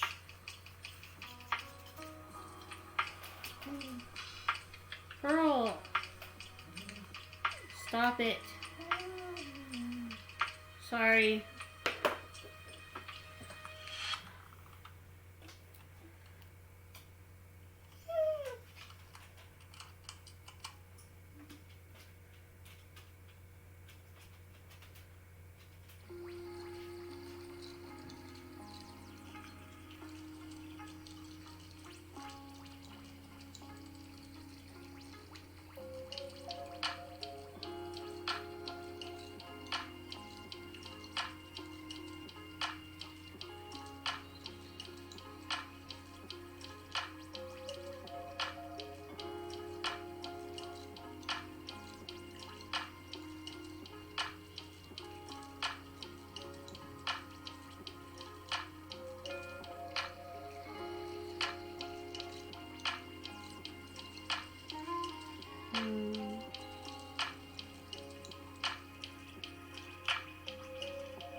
Sorry guys, I don't know what's going on with this balloon dog. It started off so strong and now it's a little too dark on one side.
Sorry, I was looking at Twitter.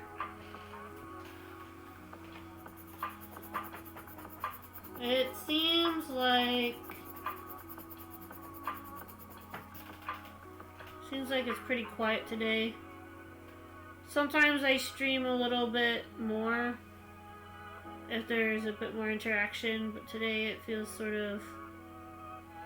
it's probably because I was late.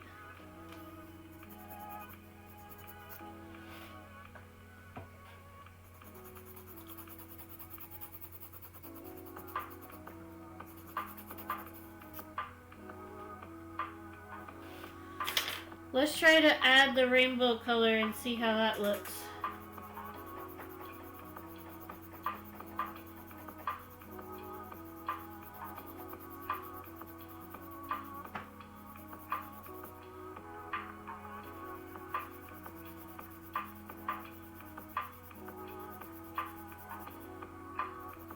And then I'll probably add the metallic gold or bronze again.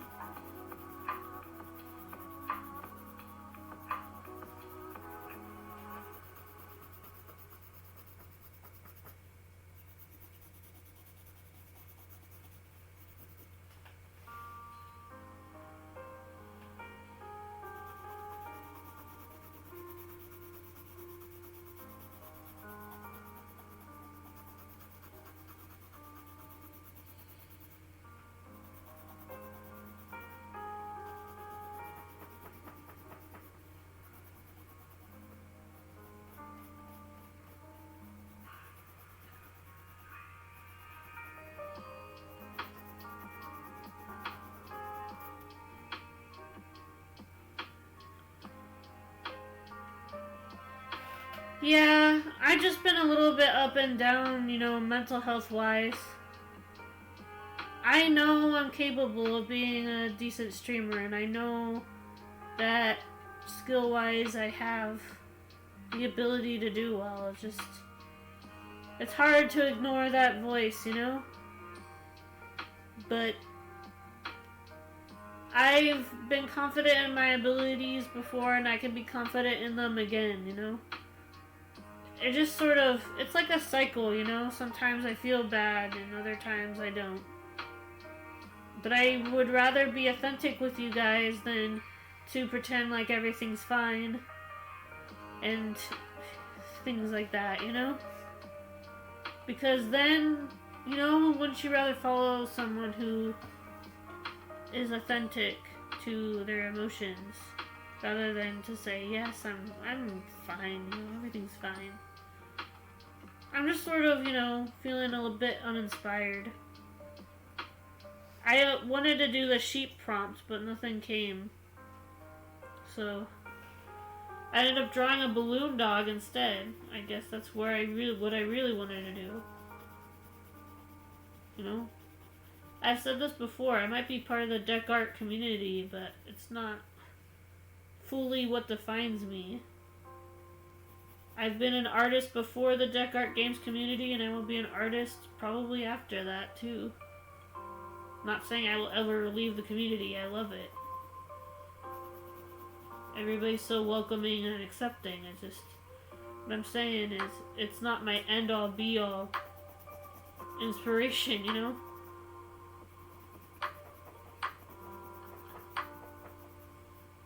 It's like, I'll draw Brian and Amelia occasionally, but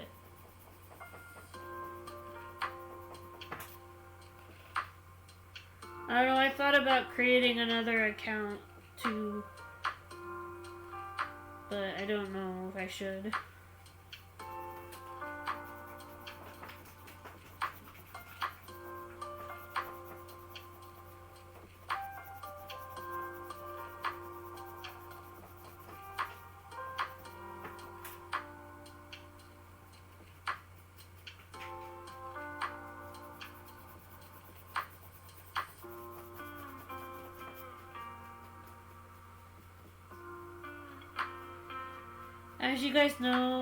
As you guys may or may not know, it's Autism Awareness Month, and sometimes autistic people flip-flop emotions. Like one day I might be happy, and the next day I might be incredibly sad for like no reason. And I've gotten used to it, you know? I get that some people might think it's a drastic change, but I've gotten used to these weird moods I get in, you know?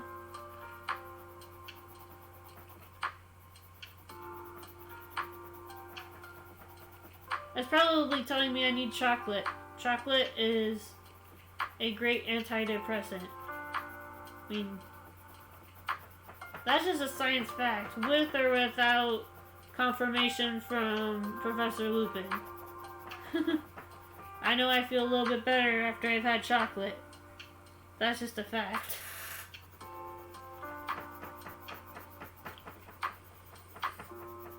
I think I might have eaten... I think I've also might have eaten something bad, because my stomach feels a little off. So I had to go to the bathroom. Hopefully, I'll feel better in the morning, so that I can do game night with you guys.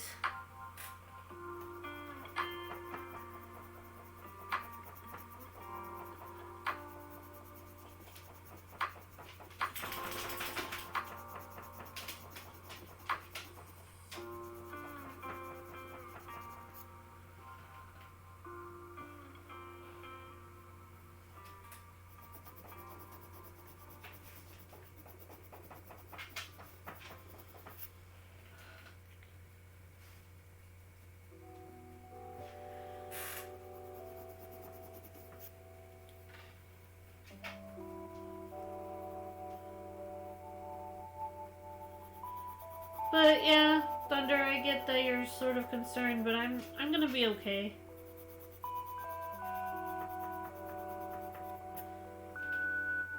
I know that I'll find inspiration again, and I know that things will get better again, you know? At least I hope so.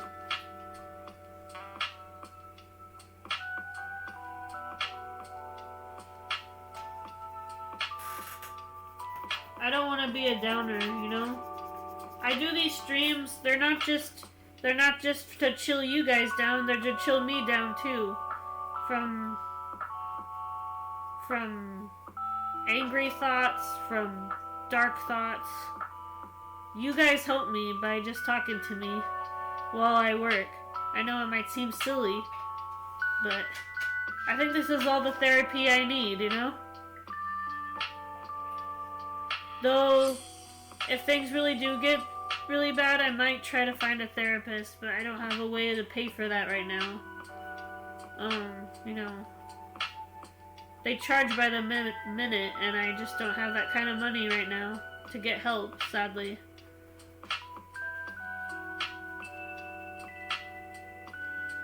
So,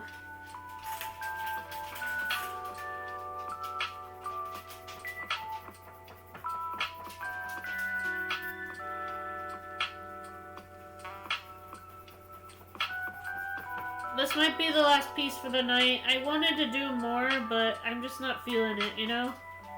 So after Balloon Dog, I'm probably gonna end it. Sorry for only doing one piece this week, 2 pieces this stream. I usually do 4, but I want to give you guys the best quality, you know? The best quality that I can produce.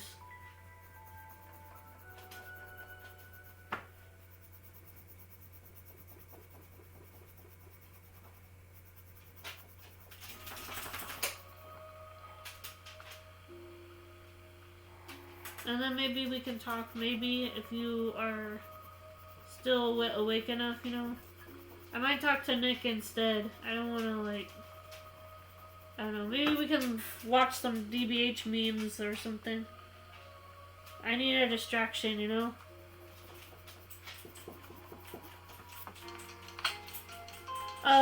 Some people get this way during the change of seasons.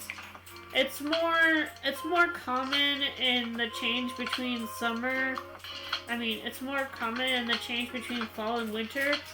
But I go through what's known as seasonal depression. So it's like, I feel bad because the weather and stuff is changing, and my mood changes too. It's confusing to describe, you know? But as soon as summer kicks in, I'm gonna feel better, you know? I felt this way, yeah. Okay.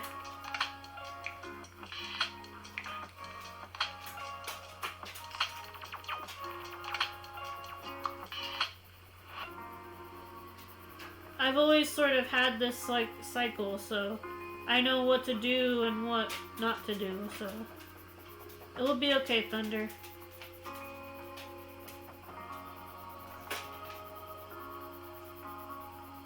I'm tough.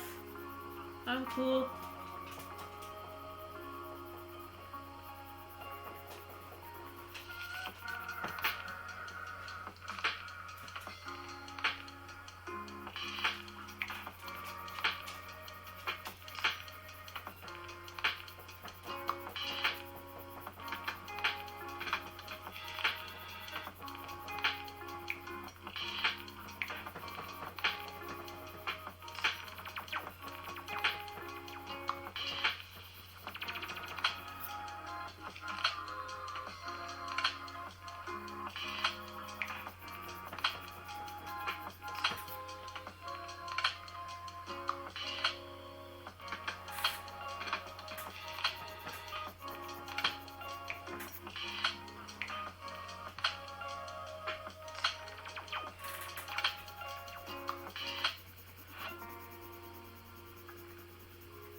I think it's mostly just coming from lack of inspiration, Thunder. So...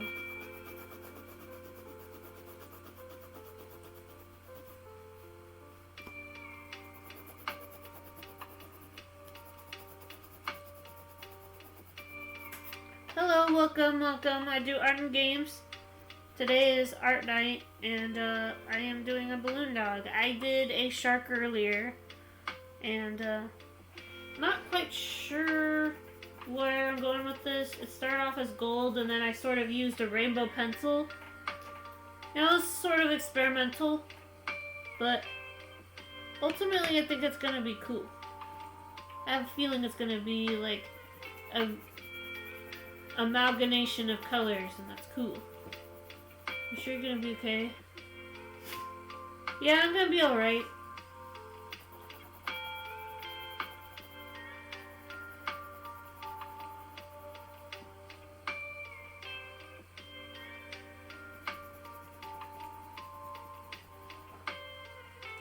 I'm pretty close to the end of this piece. I can feel it.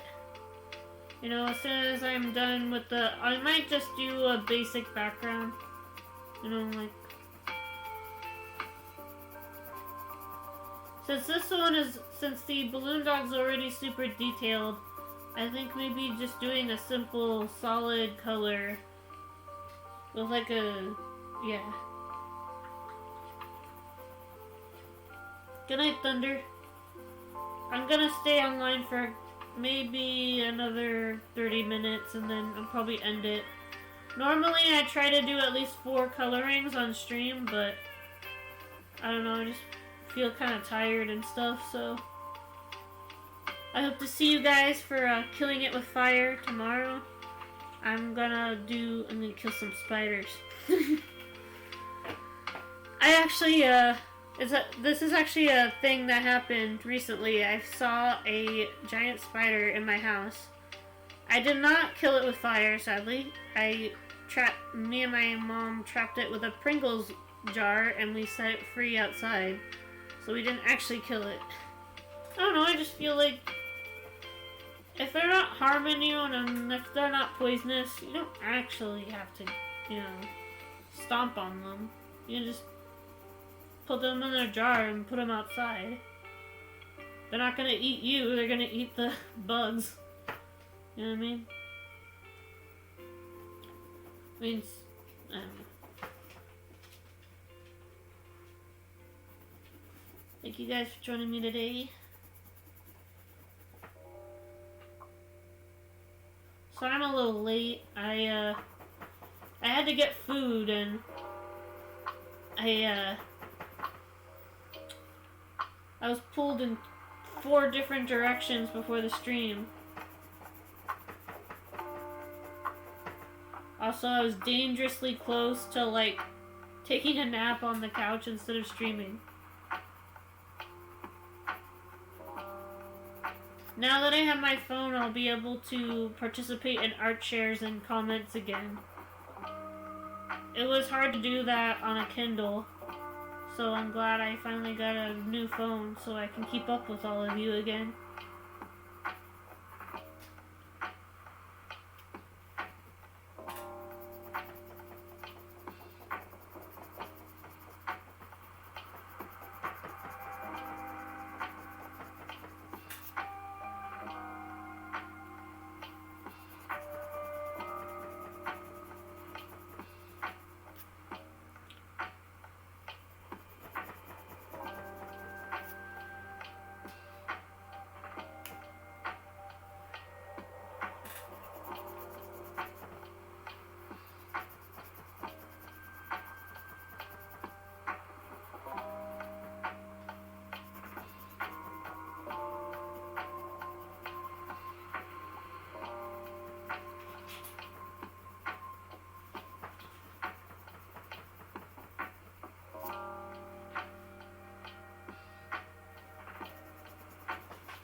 Sorry about the rattling of my desk. Shink, shink, shink, shink, shink, shink, shink, shink, shink. Alright, rainbow pencil again. These pencils are really cool because you can get a different spectrum of colors just by turning it a different way. And I'm here to prove that you can make awesome artwork with a rainbow pencil. That you're not too old to use them. I'm like turning 26 this year and I'm using them. So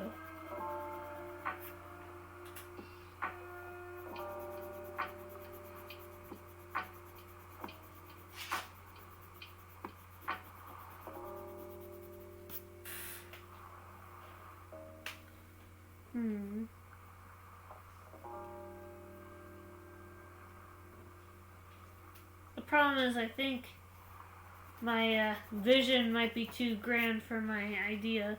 I was gonna do gold and then I was gonna do the reflections to be the rainbow colors, but the colors are kind of muted now.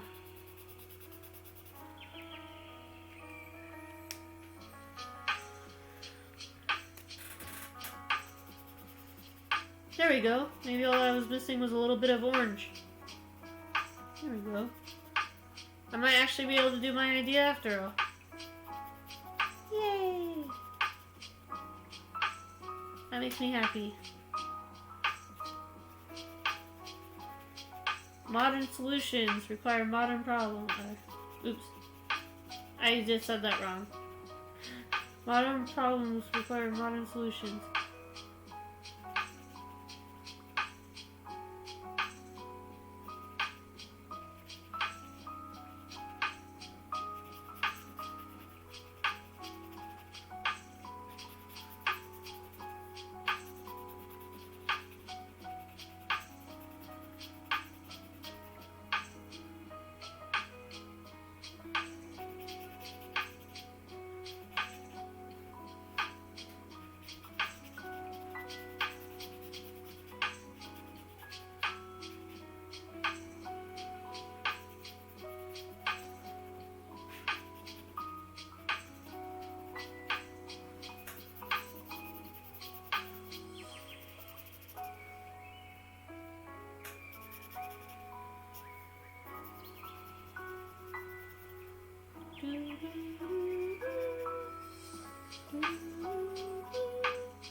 Okay.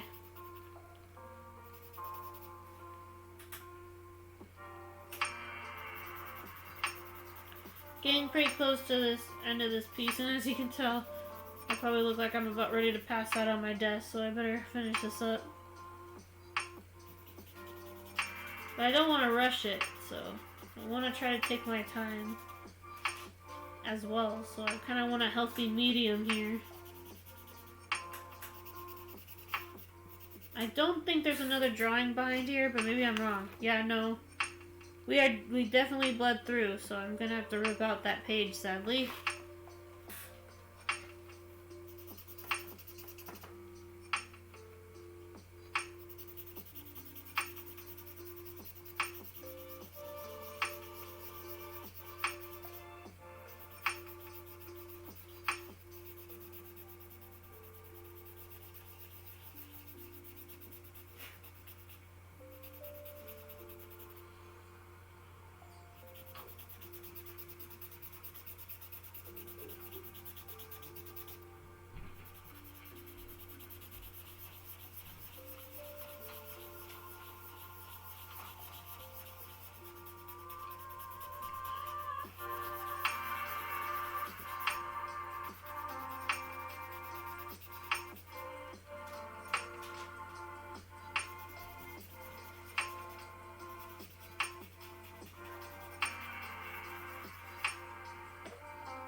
Okay, so,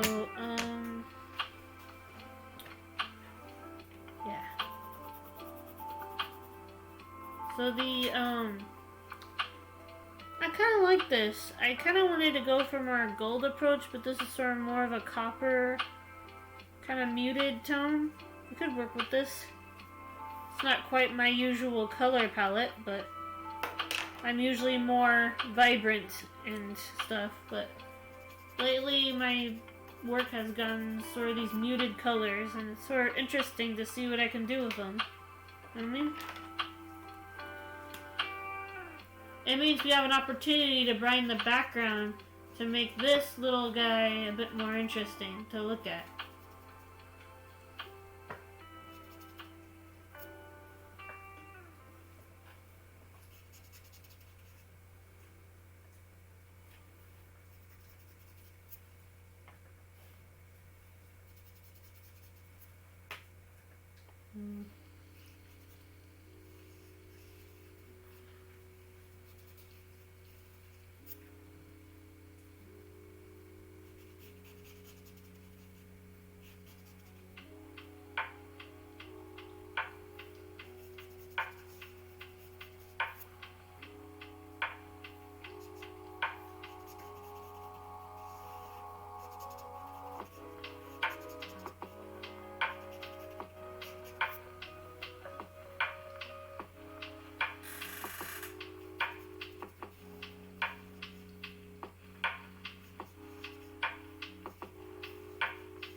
Hey! Hey Shockwave, how's it going? How you been?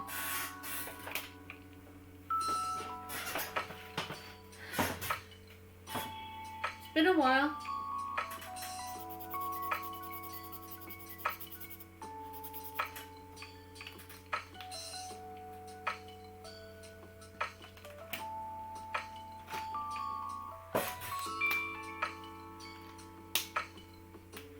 Just working on a balloon dog.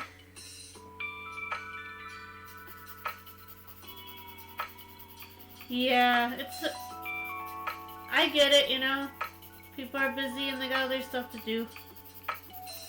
Just come when you can come, you know. I'll still be here. Believe me. I've been okay. I've been playing some games, doing some art. I had a rough couple months, actually. A little bit. But I hope things will get better soon and that my bad luck is gonna be over.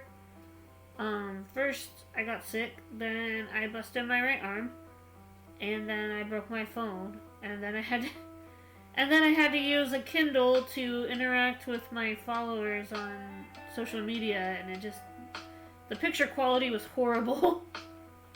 But I'm glad, but things are looking up. I got a new phone now. You know, things are somewhat steady. I'm gonna be okay, you know? It's a little bit of an inconvenience, you know, but I can handle it. I'm used to a few setbacks, you know?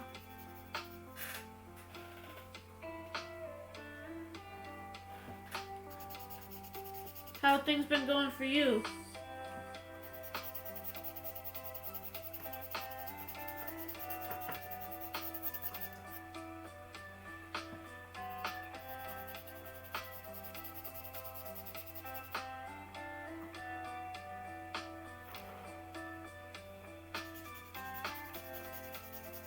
I don't mean to be negative, you know? I don't want to, like, pretend that I'm okay, you know? I'm alright, though. Things are gonna get better. At least I hope so. Aww. That is so cute. Yeah. I'd rather be real and raw with you guys than say, don't be sad, get glad, you know, or whatever. Did I just quote an advertisement? Glad, do not sue me.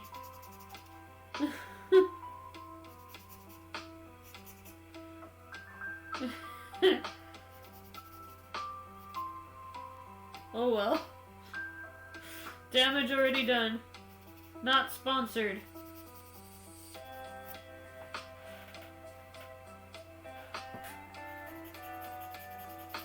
But you know,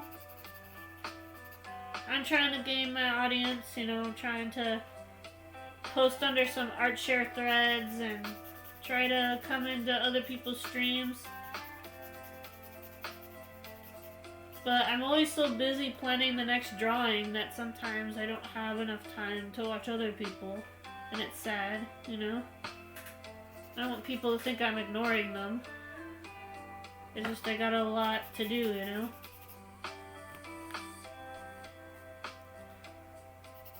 I also might be trying to look for a job soon.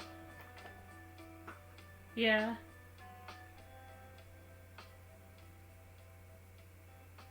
Yeah, exactly. You know?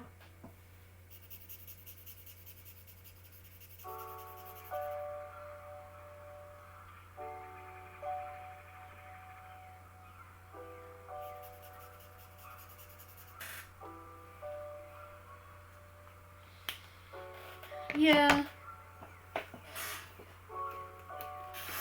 It can be difficult to keep up with everyone. I try my best. Yeah.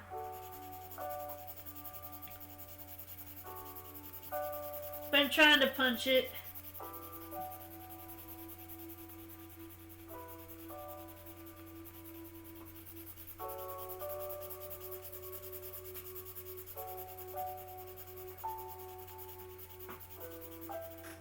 And I I know that inspiration comes and goes, you know, that's another thing.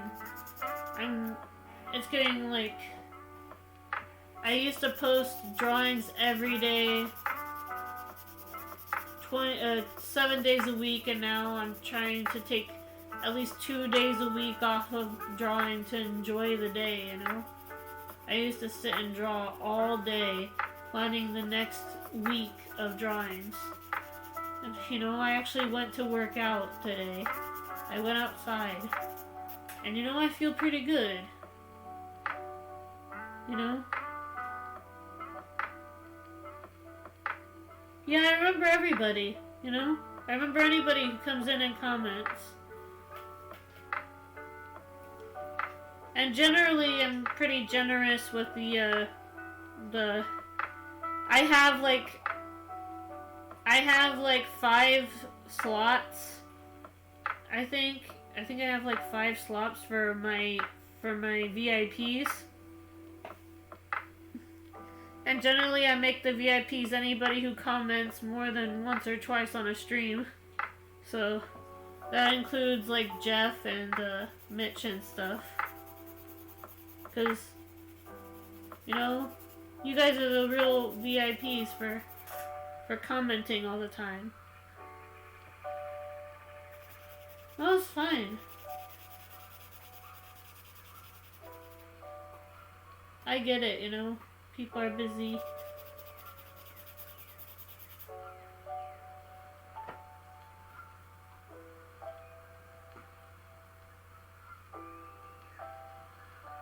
Yeah. I'm still part of it, but it's not as big as it used to be, that's for sure. I remember there used to be like 500 people, and that there would be comments every other second, but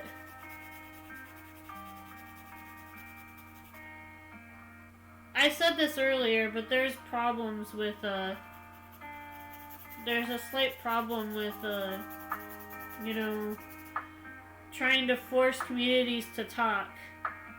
It's just sometimes people don't have time to like jump in, you know? Sometimes all I have time for is a small host and a hi. I know it's not what people probably want, but it's all I can manage, you know?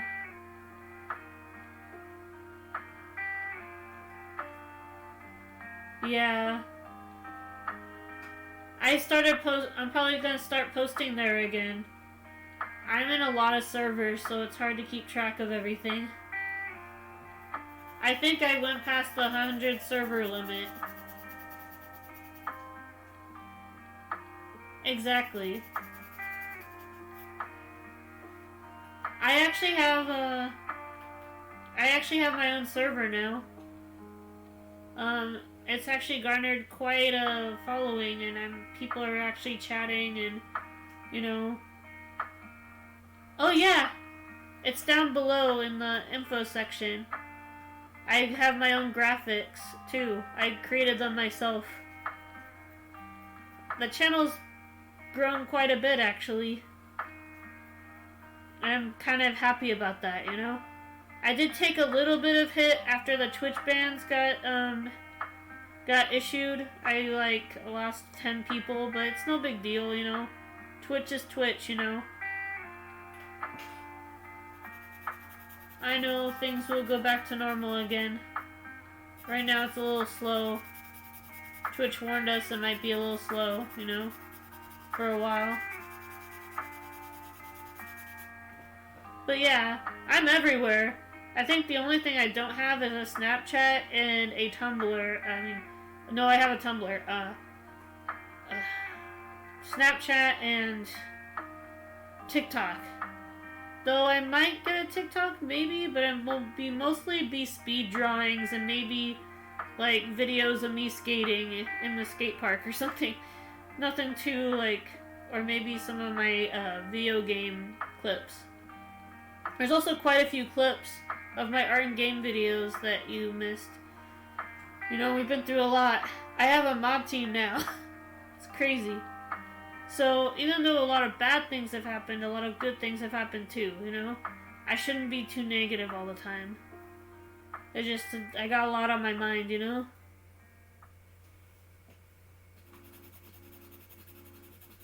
And I'm glad you decided to come back every once in a while. It means a lot to me. Even if people just come in and see what the channel's all about, it makes me happy. You know?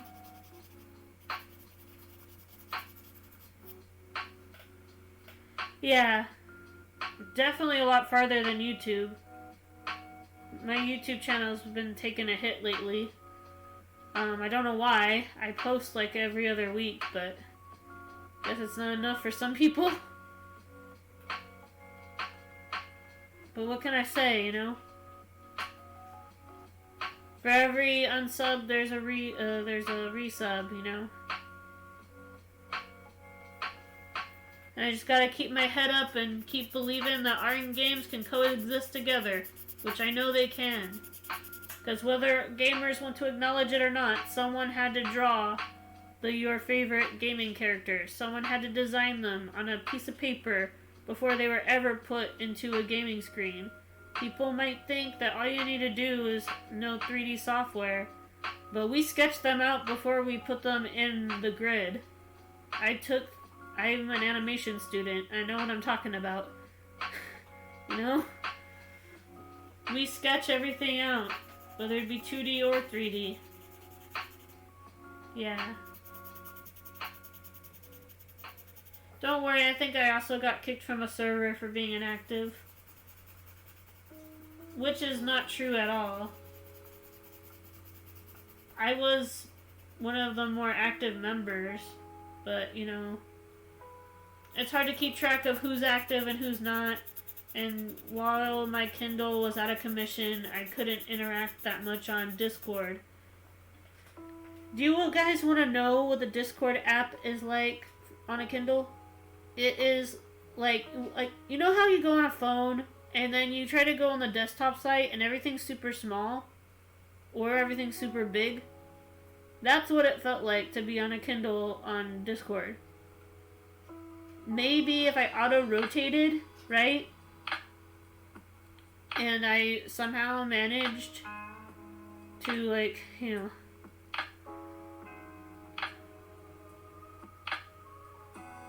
yeah. Yeah. I'm gonna try to support people again. I've sort of been lacking on that a little bit lately because I've been trying to promote my own server. But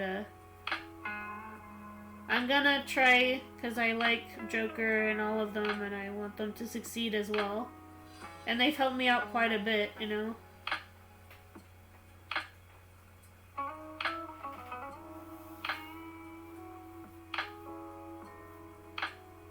It wasn't just that, it was the fact that you had to, like, talk.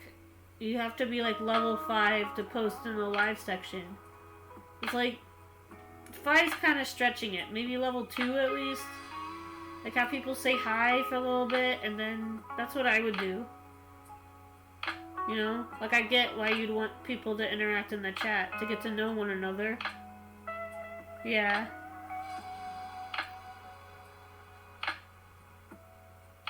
Yeah. And another reason why I invite some of my streaming friends into the server is so that I can keep up with them better. You know, my server is sort of small right now, so it's easier to keep track of who's going live and who's not, you know? A few of the people I've invited have left.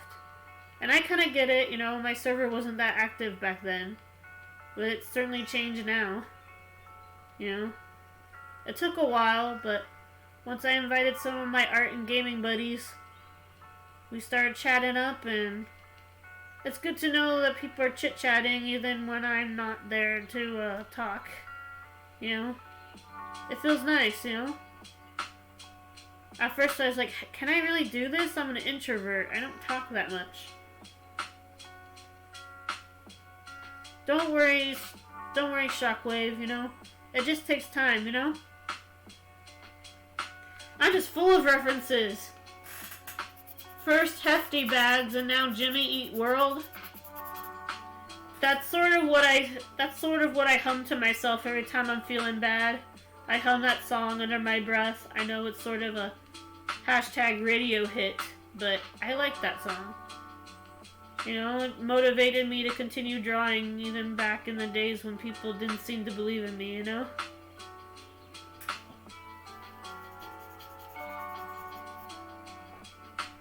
And it's kind of true. Sometimes I let paranoia run my head and then I sort of retreat and then I really do lose the people I fear I'm gonna lose.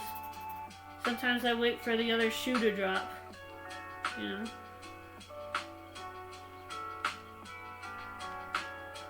Yeah, that's how I felt for the longest time. I actually had my server, right? I had my server before I was even on Twitch. You can have a Discord server as a reward on Patreon. I had no flippin' clue what Discord was, but I decided to have my Discord be a reward on Patreon. And, I tried Patreon, but I'm not as well known as I am now, so it didn't quite work. I didn't gain any support. I might retry it, maybe, but I think I'm gonna stick to Twitter and Instagram. And occasionally I'll post on Ko-fi. Ko-fi is kind of like Patreon, where you can support other artists through commissions and stuff. You need to have a gold membership to do that, though. I'm not gold membership, so I don't make any money off of my art yet. Unless it's at convention tables. Like sometimes I'll go to a convention and I'll sell my artwork at a table. But other than that, I don't make a cent off of what I do.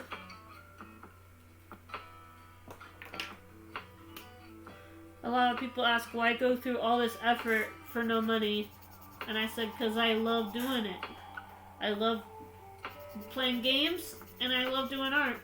And if I can make other people happy doing it, why shouldn't I?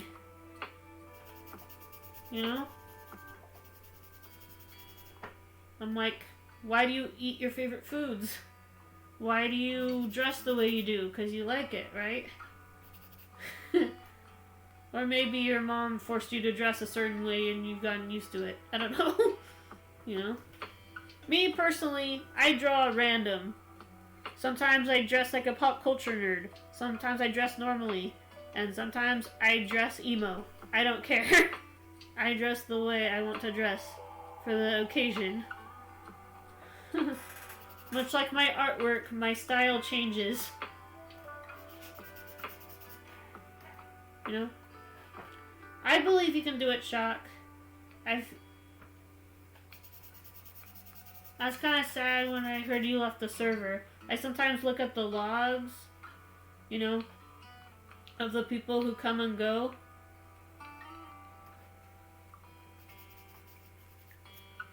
And it's sad to see so many people leave the server, you know?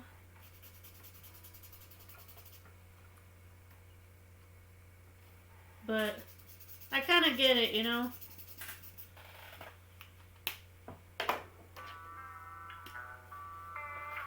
I was actually kind of shocked that it sort of fell through. But what are you gonna do? Sometimes people get busy, you know? And they don't have enough time to maintain. Sometimes I don't even have enough time to be in my server. And then I feel bad. Sometimes all I have time for is a quick hello. How you guys doing today? I'm gonna be doing this if you want to. You know? I might do some Jackbox nights, if you're into that.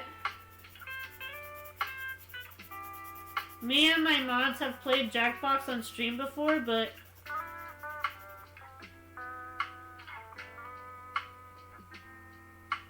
yeah.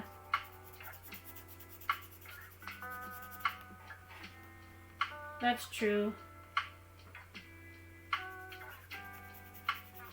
I don't know. I was trying to...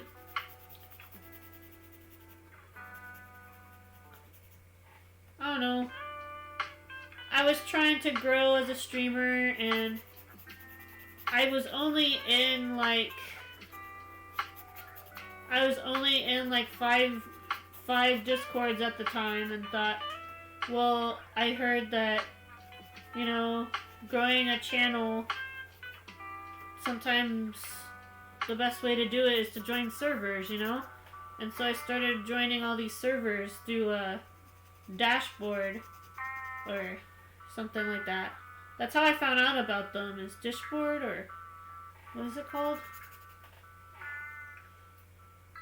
I didn't find Joker's Discord through his streams. I found it through Dashboard, and it doesn't seem like they're part of it anymore. Maybe they are, but that's a good website for people to find you.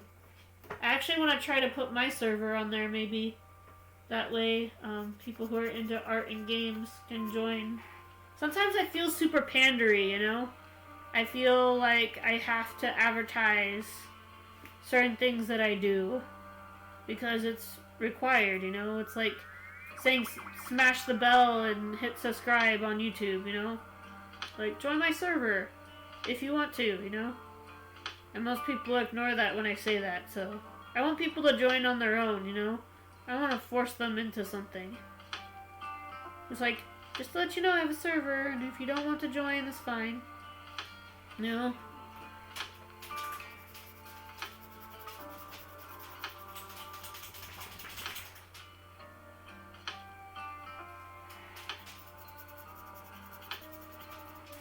Yeah.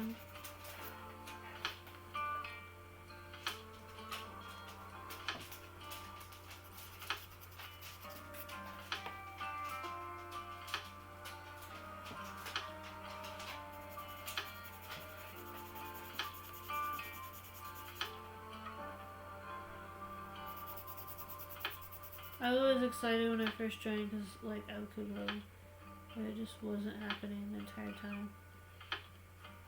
The time was just...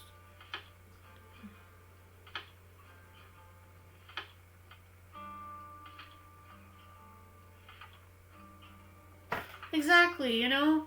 People feel like they have to be, typecasted into certain things. That's not what I wanted for my channel, you know? It's fine. I'm a fast reader, you know? I used to write. Did you know that? I used to write fanfiction and stories. But then I got disencouraged because I took a screenwriting class, and a lot of my classmates said some of my writing ideas didn't make sense. And granted, there are some nice film students. Most film students are just mean, you know? They're blunt. They'll say exactly what's wrong. They'll hit that pressure point. I'm not saying all of them are like that, but some of them are quick to think that they know everything about film because, you know, they watch essays on YouTube or something. I watch essays on YouTube too, but I don't think I know everything there is to know about film. I've been in college for 7 years, and I still think there's still so much about film that I need to learn, like decent lighting and where to put the camera. That's the thing I struggle with in my stream sometimes. Sometimes I go, what should be in the background? What shouldn't be? What is okay for me to say? What is a sensitive topic? You know? I usually warn people if it's going to be sensitive. Right? Because people need to know ahead of time so that they can leave or so that they can just lurk, you know? And stuff. And I make a rule. It's kind of like a hidden rule. You know? Thankfully, we've never gotten into politics in this channel, but I really hope we don't. Because it's a very, very sensitive topic for some people, you know what I mean?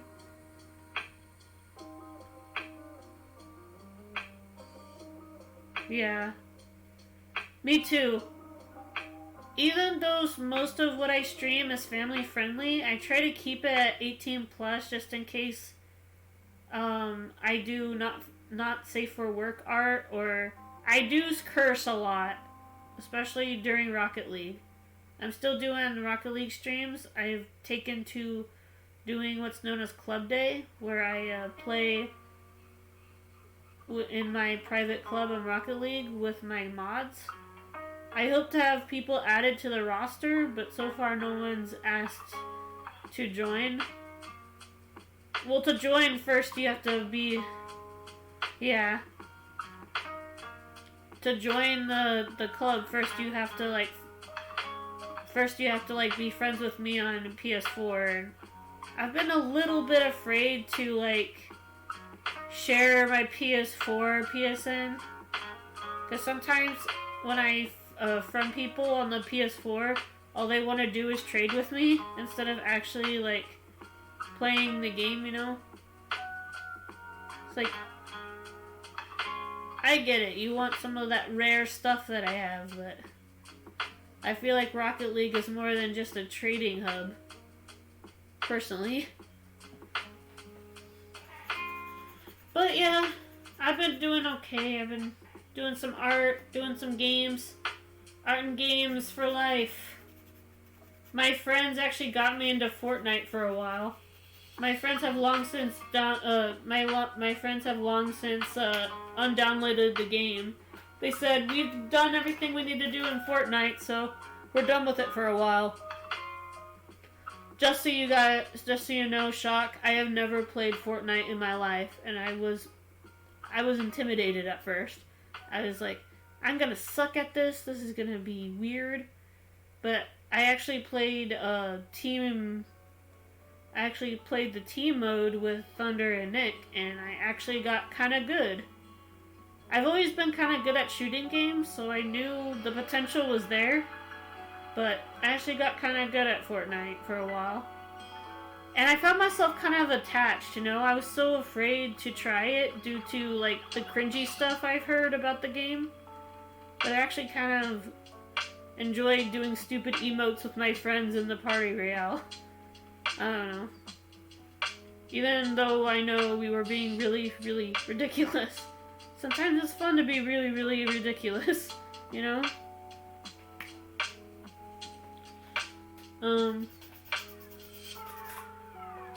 Yeah, I'm glad that things are going well for your channel, Shock. Yeah. Yeah, I did not like getting randomly shot down sometimes. Like, I'll land somewhere, and then someone will go out of their way to shoot me, and sometimes it was the same person. I'm like, what does this person have against me? What the frick did I do? You know what I mean? Like, sometimes most of the time I only shot at someone if they shot at me. Other times I would just hide or try to find my friends on the map. Because sometimes I'd be way off my mark, you know? Like, they would set a destination and I'd be, like, way off. Yeah.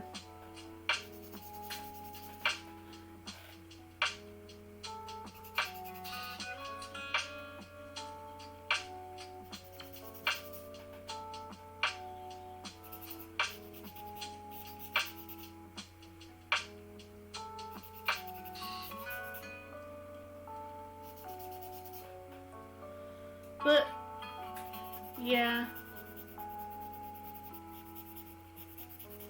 I am kind of tempted to play different games like that, but from what I can tell, Overwatch looks very overwhelming. You know what I mean? It's got like, I don't know. I tend to go more for racing games, or like party games, you know, games where I can play with other people. That's why I liked Marbles so much, you know? You could join the game and you didn't even have to worry about the mechanics because the mechanics were built into the game, you know?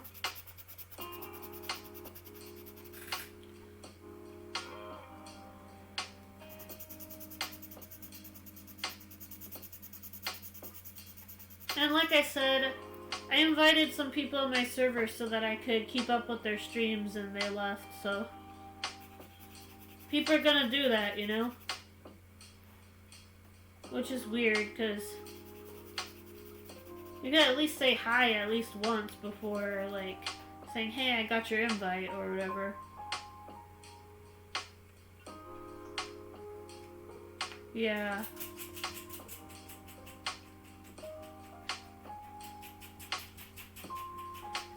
Yeah, that's why I like Jackbox, because you can play with anyone and the audience can get involved, and it can be a blast when there's actually...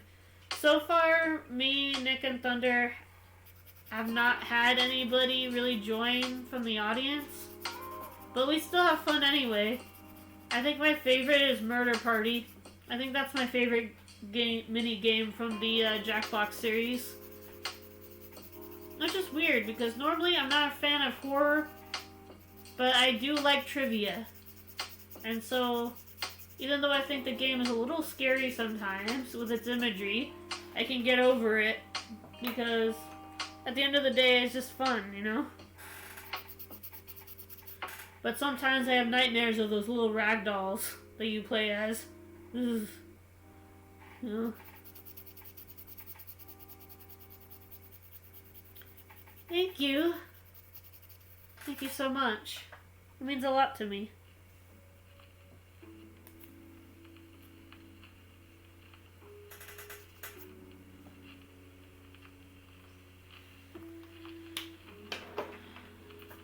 I'm kind of shocked how much interaction I'm getting today. I wasn't quite sure. I was about to end, actually, because it was getting kind of slow.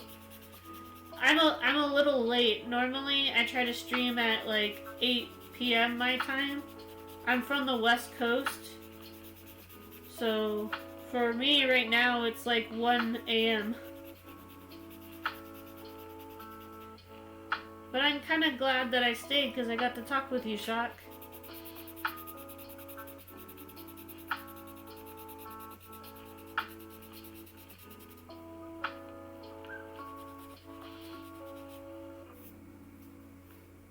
Wow.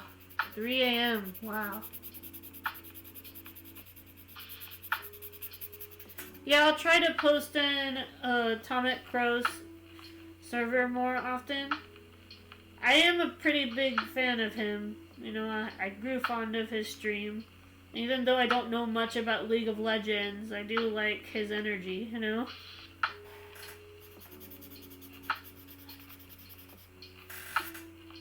All I know is that one of my favorite Imagine Dragons songs is from League of Legends. I like Warriors, but I don't know a thing about League of Legends. I just know that some people are like, hey, isn't this the Imagine Dragons song from League of Legends? I'm like, I just like Imagine Dragons.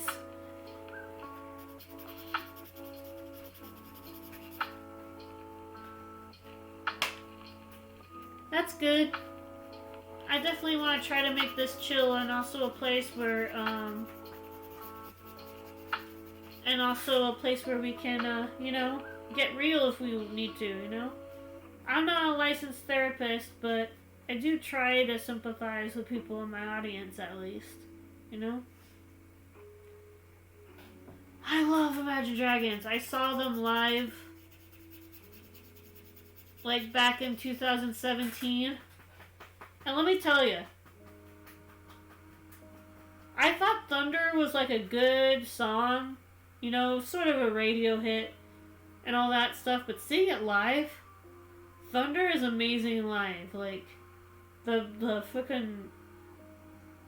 drum part in Thunder is just amazing live. And I think that's a song you can't fully appreciate until you see it live on stage, personally. Some people are like, what's the big deal? He's just saying Thunder over and over again. And I go, yeah, but have you seen it with fireworks timed to him saying Thunder? Have you actually heard Dan Reynolds sing those high notes in the solo? Because I have. He can actually hit those notes. I thought it was auto-tune. I was like, come on, Dan. You're a good singer. You don't need auto-tune. It was not auto-tune. You can actually hit those notes. As someone who has studied singing, hitting high notes like that is not easy on your throat. So congrats to him, you know? We call that our bell tone. It's like the It's like when you can sing the highest that you can, and it sounds like the chime of a bell. So I guess mine would be like.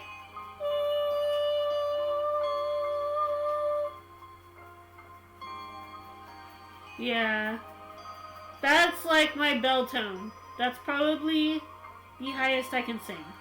I am an alto, which means I can hit high and low notes. And it also means that I can sing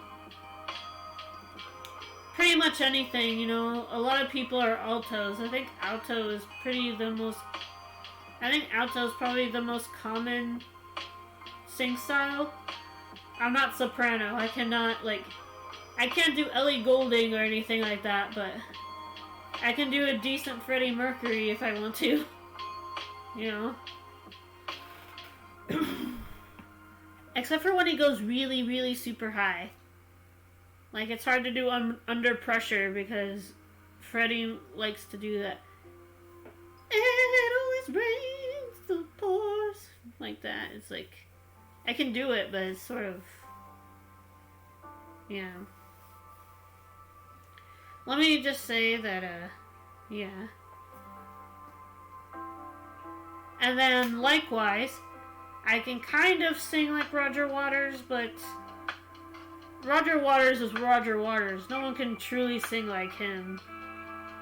Of course, I feel like I'm now opening up the internet to, like, a challenge of some kind. But from what I can tell, he has such a unique timbre to his voice that it would be hard and challenging to sound like Pink Floyd, basically.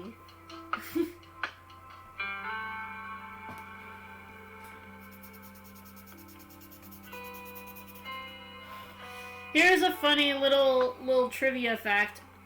Before I did gaming and art, my YouTube channel was more of a place to put my acapella covers. So acapella is like when you sing without music. And usually it's done in a group, but there are some artists that sing by themselves. I mostly did it as like I mostly did it as practice because I was taking acting and singing class at the same time. I probably should have done them at separate times because I thought, I want to be a... Yeah. Ooh, Skillet. I love Skillet. I saw them live too. They were at a college. They were playing at a college auditorium. The only drawback is that it was a Christian rock, festival. And so, don't get me wrong. I was born Catholic, so I just am not super religious, And there was like this moment where this priest guy, he like took up 30 minutes of the concert, I swear. Just talking on about how unfortunate some kids are. And I get it, You're trying to raise money for children and you're using these Christian singers and stuff, but maybe just a short, like, thank you for coming. Because, like, people come to a concert for the music, not for a speech. At least that's my opinion. I'm not a big fan when artists, like, sometimes when artists stop in the middle of the song to have a thank you for coming here today, I get it, That's what I do sometimes in my streams, Sometimes I stop coloring to talk to the chat and to thank them for coming. I'm doing it right now. So it makes me sound sort of like a hypocrite, but... if they're just saying a quick 5-minute speech, that's fine. But this guy was like... You probably would be going, ugh, too. That was the general vibe I got from the crowd. And they did it after Skillet, so... That energy was just, like, gone after that speech. You know what I mean? And then some Christian rock girl came up. I don't remember her name, but she was pretty good. But it was just sort of weird, you know? I'm like, okay, I'm gonna go to get us drinks so I don't, you know. I don't know. I don't want to sound selfish. You know what I mean? But when people go to see a show, they go to see it for a reason, you know? You wouldn't want someone to interrupt the movie, you know, to talk about thank you for coming to the theater. You know, they usually save that for the beginning of the show. Like, thank you for choosing AMC or whatever. You know? And I know those are automated, but still. Yeah.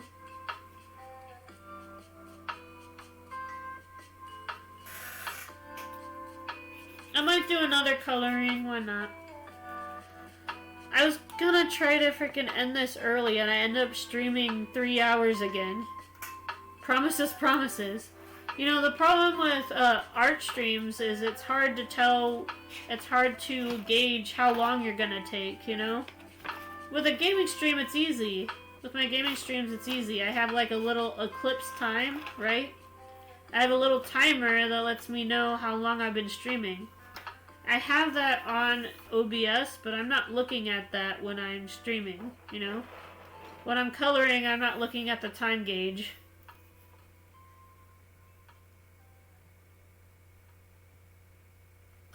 Yeah. Singing is like a sport, you know? You gotta keep practicing. I try to sing at least every night, you know? Even if it's just, yeah. Even if it's just like an hour or so. Sometimes I can sing all day and all night. Practically do my own little concert. And other times I can only sing for like 30 minutes. You know what I mean? It's all about endurance. Singing from your diaphragm.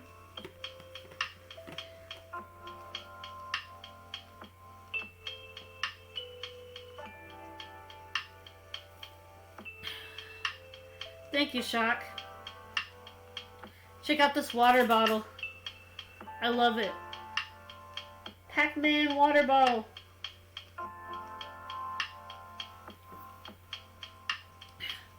Sorry, my throat's getting a little rough. I've been talking during this stream for more than I thought I would.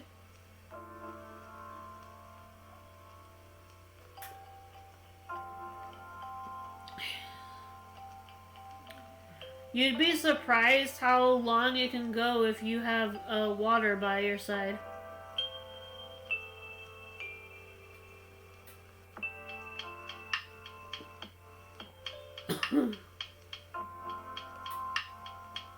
Down the wrong pipe a little bit.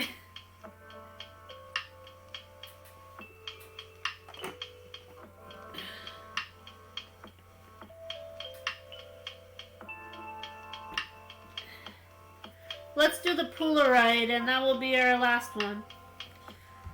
Because we were talking about Imagine Dragons earlier. They have a song called Polaroid. I like that song.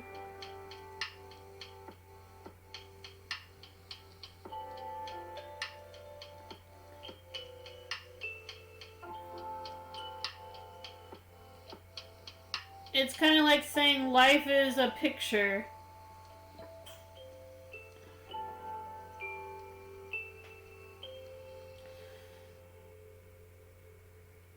Let's do Polaroid Classic. I don't know, I thought about doing it off color. Like how like in graffiti when people do blue pizza with like purple pepperoni, but I think I'd rather just go by what's in real life for right now. Maybe the next time I do a Polaroid, I'll do it off color.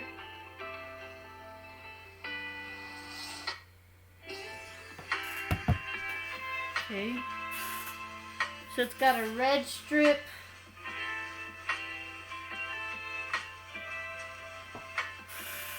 Red, yellow, green, and blue. Okay, got it. Of course, Feel free. My only rule for that is if it's like relevant to the conversation, you know? If it's not, then, you know, feel free. Thank you for asking, by the way. You will not believe how many bots I have been getting lately that just drop a link, you know?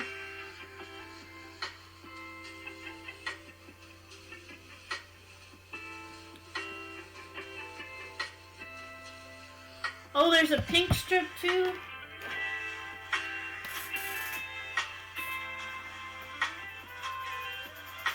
Pink.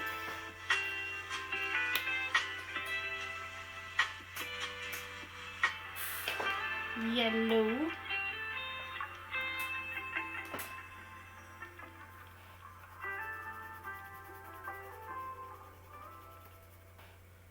I need to look up that link later on.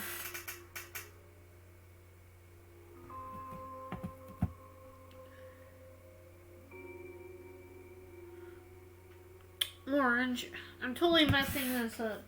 I didn't know that there was an orange strip right by the pink. Oh well. As long as it has the general colors, people will know what it is.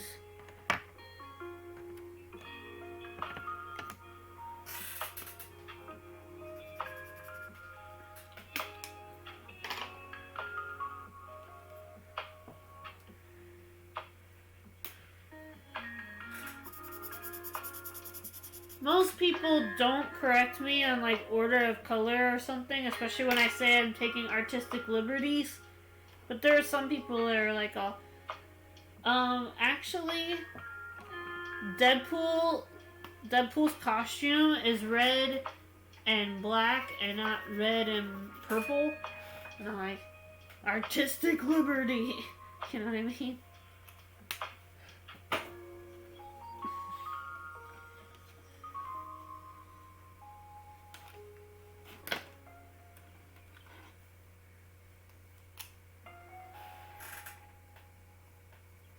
There's another button I was missing.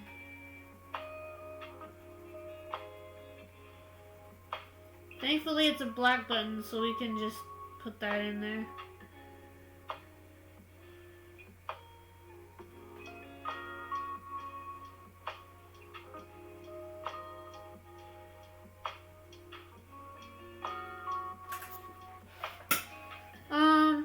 I think it's probably less well known than the radio hits. But it's actually from a earlier... It was actually from a EP that they released before their first album. I think it was actually before any other EPs. So, I guess it depends on the mood, right? So, when I'm in a happy mood and I want something upbeat and fun, I listen to Tokyo, which is sort of from their early work. I kind of hope they re-release it on another album or something. Or they rework it, because I feel like most of the general audience don't know about Tokyo. It's got a very, like, upbeat feel to it, and I like the rhythm. Where do I have to go to find a honey with a little soul? Tokyo, Tokyo. Oh, it's nice to meet you, Kimi Tamashima. Of course, I might be a little biased being a otaku and a Imagine Dragons fan. That also plays in my favor. But, I also like Smoke and Mirrors. And I don't know, I like most of their songs. It's hard to pick a favorite song. I like Believer. I like Monster. I like the Hunger Games song that they did called, Where We Are, or Who We Are, whatever it's called. I I like all the songs that they did for like, they did a lot of like movie songs. I like their song for Ralph Breaks the Internet. I like their song from Passengers. I think Levitate is really, really a really beautiful song, and it has like a good melody, you know. It feels like you're levitating. Yeah.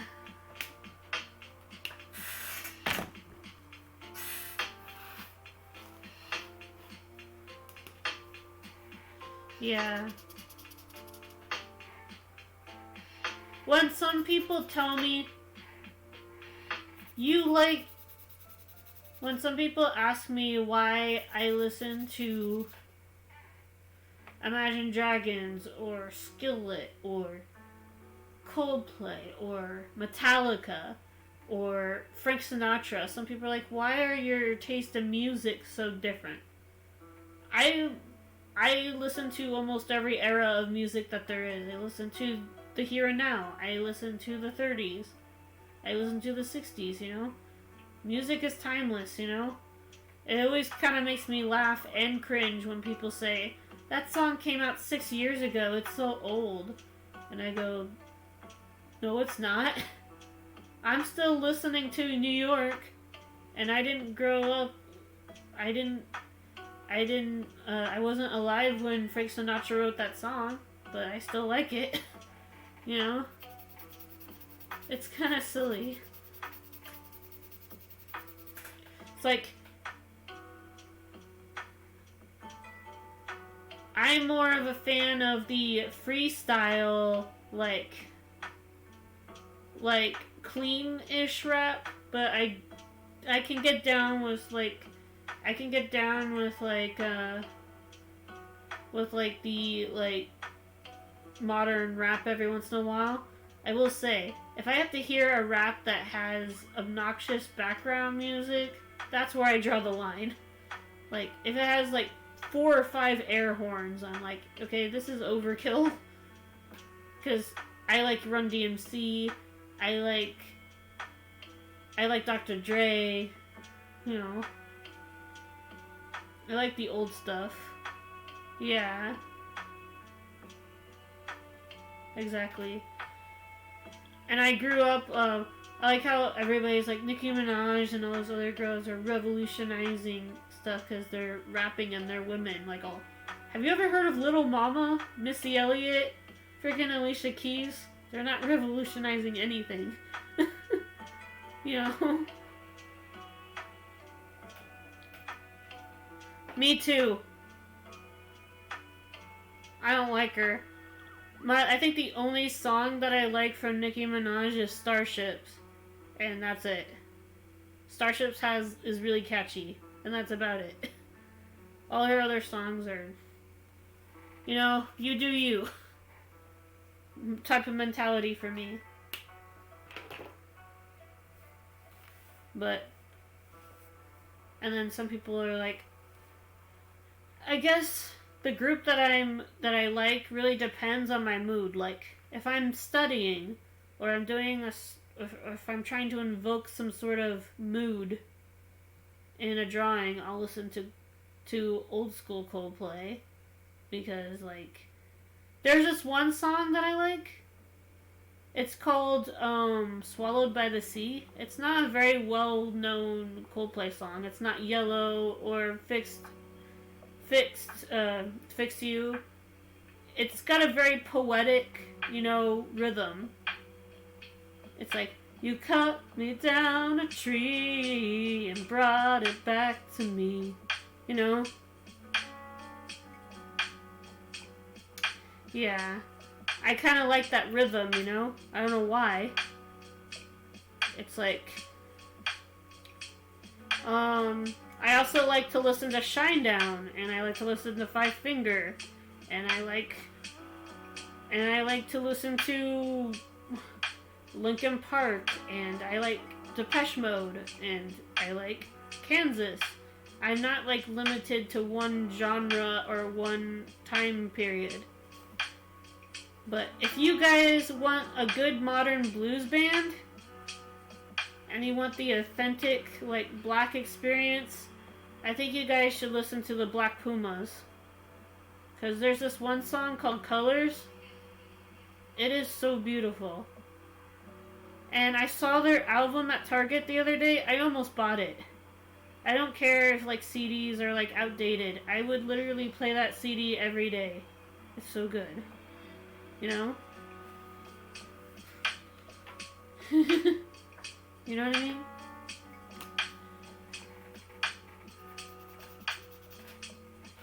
And even though I never, like, if you asked me, like, a year or two ago, if I would ever listen to EDM, I would say, no way. But after creating some digital music myself, like, I actually took a EDM creation course, and I enjoyed it. I enjoyed adding distortions. I appreciated the layers and sophistication it takes to create a simple EDM track. And Rocket League probably helped. Rocket League has some pretty good EDM music in it. So. Also, I kind of had to get used to it because of streaming. And now that I'm used to it, now that I know not all EDM music has to be loud dubstep, I can actually enjoy myself. You know? Like, if I knew about lo-fi when I was in high school, I would probably use it all the time. What? I kind of understand. It can be kind of overwhelming when you're first starting out. But they have training packs, and you don't have to play an online game, technically. You could just do free play. Free play is just like kind of like free play in Skate, in a Pro Skater, where you could just drift. Sometimes I don't play a match at all. Sometimes I just practice my goals in free play and listen to music. You know?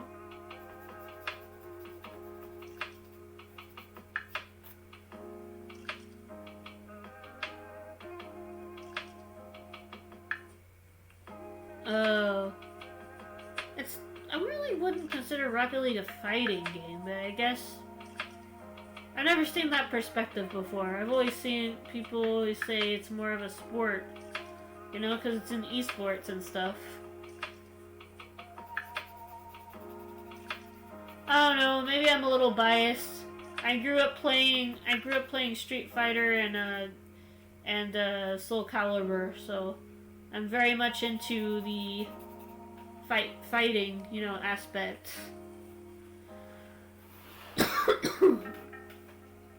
Though I don't know if I've ever played a fighting game on stream.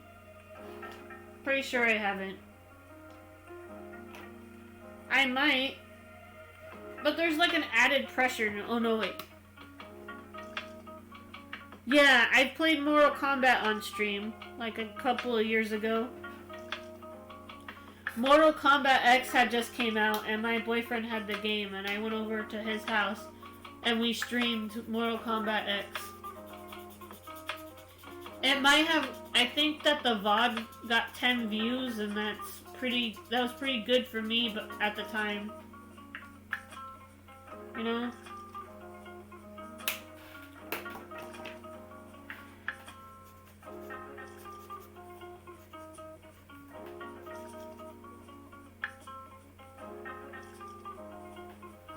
Yeah.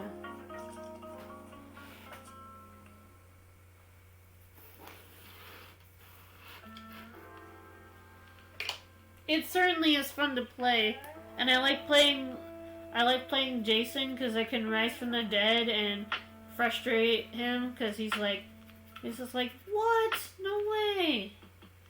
And then he can do the same to me. I can be like, why can't this guy die? Oh yeah? That's cool.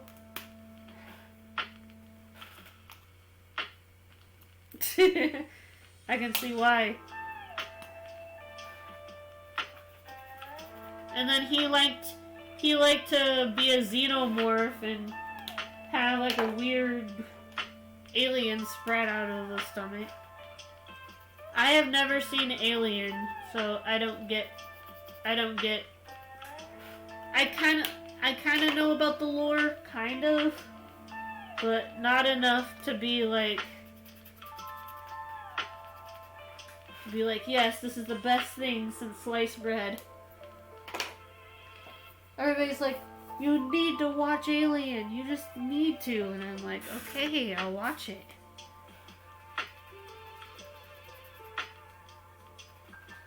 You can't be a female hero writer and not know about Daisy no, not Daisy Ridley. That's the actress name for Rey. Ripley. There we go. Yeah.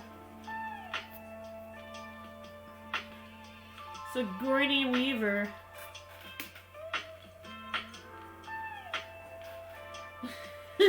Beware of the Daisy Ridley.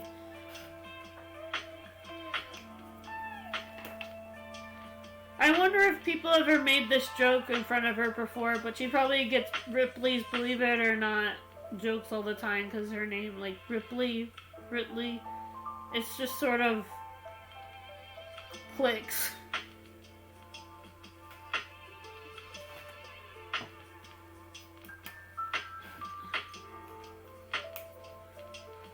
I did not see the last Star Wars. To be honest, it's always been more of my dad's thing than my thing. I've always been more of a Star Trek fan. So, I read a synopsis and I've watched some video essays on it. I honestly think that with some better writers, Daisy could have been a pretty good Rey. And I really liked Force Awakens, but I didn't actually watch Last Jedi. So, some people said I dodged a bullet, and other people said I need to at least give it a try. They want to know what team I'm on. Team hate or team like. And I'm like, can I be team indifferent?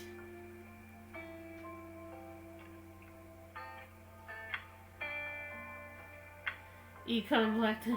Yeah. I'm kind of excited for the movie, but I'm also kind of scared because me and my boyfriend were also pretty excited for the Assassin's Creed movie, and we went to go see it, and it ended up being kind of a disappointment. I love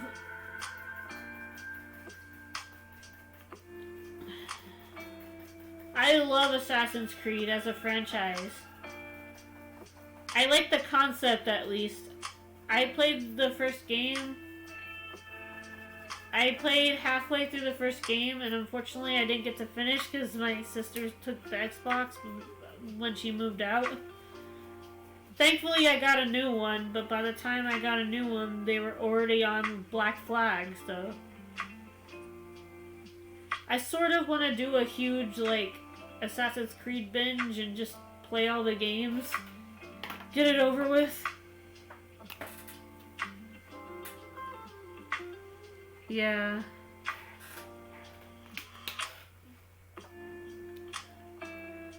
I feel like, you know, I feel like under better director and under better writers that the Assassin's Creed could have easily been a movie franchise that could have rivaled the Marvel Cinematic Universe. Because there's so much potential. You don't even have to have the same main character in the film. In the next film. Because it will already go on to a next ancestor or something.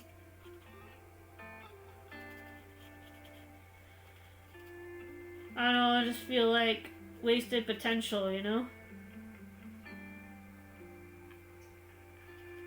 And it might get people interested in the games again. I still play it, yeah. I've heard some good things and bad things about Valhalla. I really want to get it though, because I like Viking stuff. But I also kind of want to play Black Flag because I like pirates. Yeah. I get ya. I feel like some people get, like, too high of an expectations, you know, that they sort of ruin their experience for a game. Like they get, like, they have such a high, like, expectation that it ruins their fun of the game, you know? I try to come in with zero expectations, you know? That is both in movies and in games. Like, I have a general idea that I may or may not like it a little bit, but at the core, I try to give a game at least a little bit of a chance, you know? Before I go, yeah, this ain't for me. You know what I mean?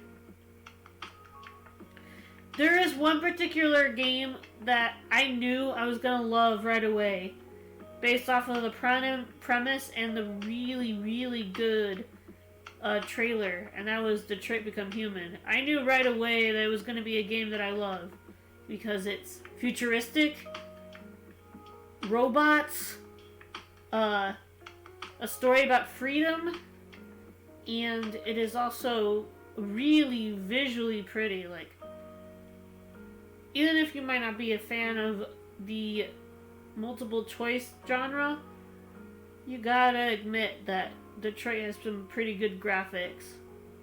You know? Like, this is coming from a animation student, so honestly, it seemed like they planned every rain droplet, every, like, single detail that they could in the game, and they didn't have to. Like, there are scenes where you can see,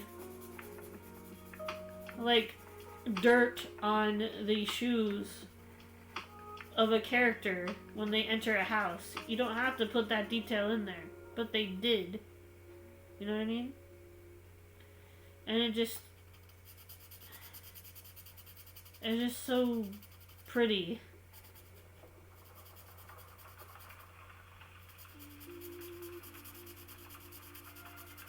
And I love Connor. Like, he is, like, a pretty good protagonist. And I love all of the protagonists. I like Kara. I like Marcus. I feel like most people complain... The most complaints they have with Kara's storyline is that it's mostly,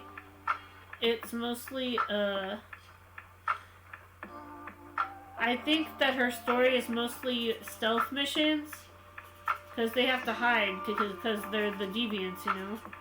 And for some gamers, stealth is not a fun mechanic to go through. It's what most people complained about in the Marvel Spider-Man game. It's like, MJ is a reporter. Of course she's gonna have to do some recon. I mean, think before you guys, you know, yeah. And if you actually get the game, you can unlock the models as you play the game, and you can actually see, you can actually zoom, they actually let you zoom in on the details that they added in the game. Like, you can change the environment too. I just love that. Like, you can actually see the models. There aren't a lot of games that let you see the models undisturbed, you know?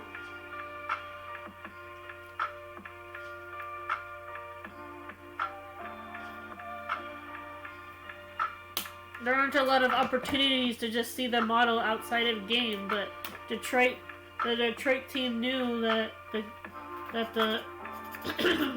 that the audience would want to see the details of the models, and so they added a model library in their game, and that's cool. I can't tell if that's for the standard version or not. I have it in deluxe, so maybe being able to see the video, unlock the videos and stuff is I think I remember it was for the common version too. I don't know. I think it's easy to tell what my favorite game is, Shock. I keep talking about it. I'm bringing it up because Detroit is turning 3 soon. Detroit came out in May 25th, so in a month Detroit's gonna be 3 years old already. It's sort of the game that got me interested in streaming on Twitch. Yeah. I think Fable did it too, but I can't remember. Fable had pretty good graphics despite it being a 2000 game. If you remember correctly what graphics on the Xbox looked like in the early 2000s.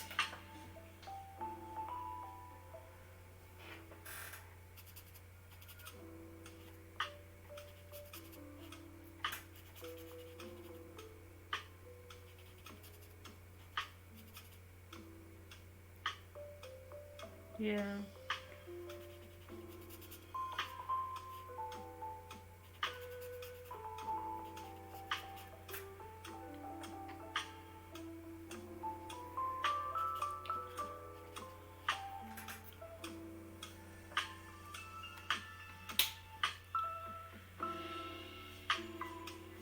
I played Fable 2.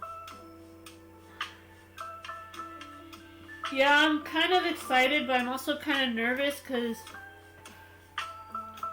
it's been a long time since we've gotten a Fable installment. And I heard it's going to be a reboot, maybe?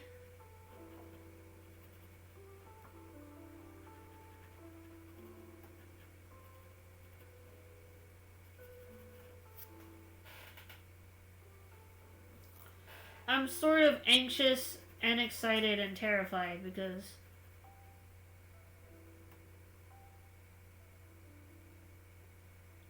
yeah, something like that. I want it to be good because then that means that the Fable franchise can come back. But at the same time, I'm like, yeah, but if it's bad, then people are gonna assume the other games are bad, and they weren't. At least not my perspective. I know that Fable 2 was sort of controversial, I think. I thought it was fun. Personally.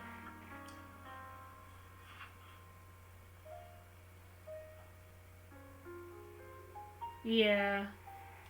I want this to be good because I cannot take another series revival disappointment like I did with the Hellboy movie. At first I thought we were gonna get that Hellboy movie that we were promised all those years ago. And instead we got a reboot. It's just a shame because Dave Harbour is actually... I actually like Dave Harbour's portrayal of the character, but the visuals were so bad. And the acting... Oh, like, Hellboy was great, but the acting for everybody else was just so bad. My God. And I don't normally say that about movies. Normally, I like almost every movie I see, even the ones that some people hated. But in this case, the new Hellboy that came out like 2 years ago is so bad. And it's kind of a shame because the first 2 movies, they were sort of a loose interpretation of the stories. But this was supposed to be like a story from the actual comics.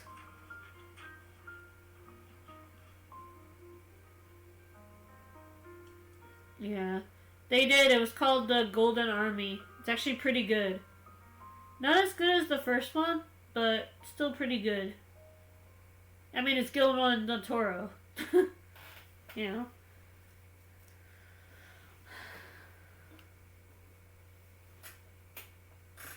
And, It's really a shame because Dave Harbour is actually a really good actor. I mean, you might know him. You might know him as the cop from Stranger Things, but he's been in other stuff.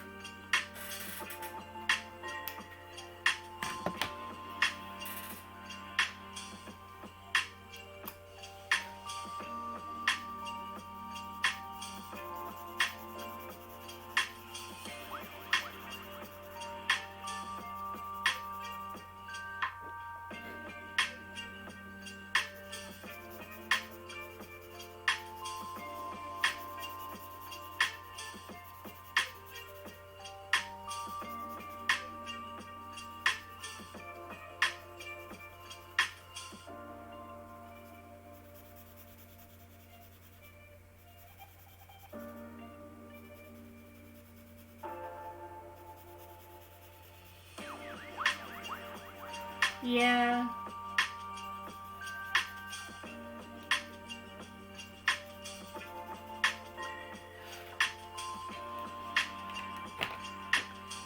And like I said, you know, sometimes the actor might be super good for the role, but the script is not in their favor. That's kind of how I felt about the Green Lantern movie. Like, I thought that Ryan Reynolds could have easily been a good Hal Jordan, but because of the script, there wasn't much he could do, you know, other than make fun of it in Deadpool. At least we got some good jokes out of it existing.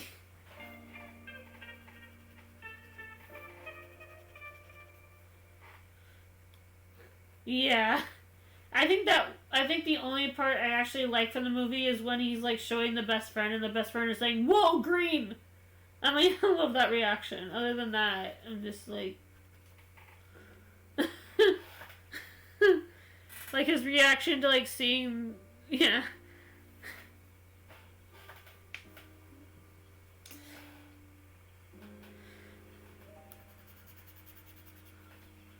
Yeah.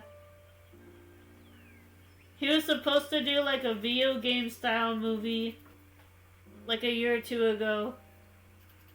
I can't wait for Free Guy to like come out. I want to see it. Ryan Reynolds playing a video game character? Sign me up. I don't know how I feel about them doing a second Hitman's Bodyguard. I love that movie. I think it's funny. But I'm just worried that they're gonna ruin it because comedy sequels are hardly ever good as the first one. I mean, 22 Jump Street is an exception, I think. But like I said, I like the Hitman's Bodyguard. I liked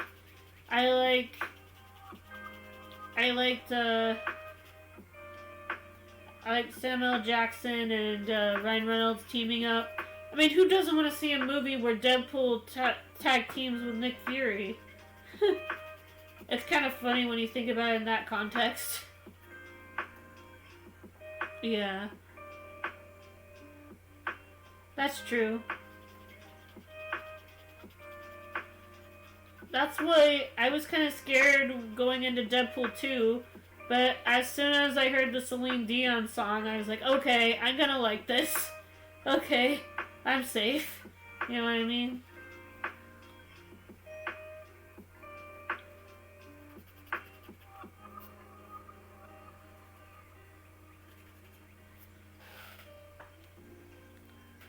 I'm excited because I saw the first one in theaters, and although it wasn't like a critical darling, most comedies these days don't get rated fairly on Rotten Tomatoes, in my opinion.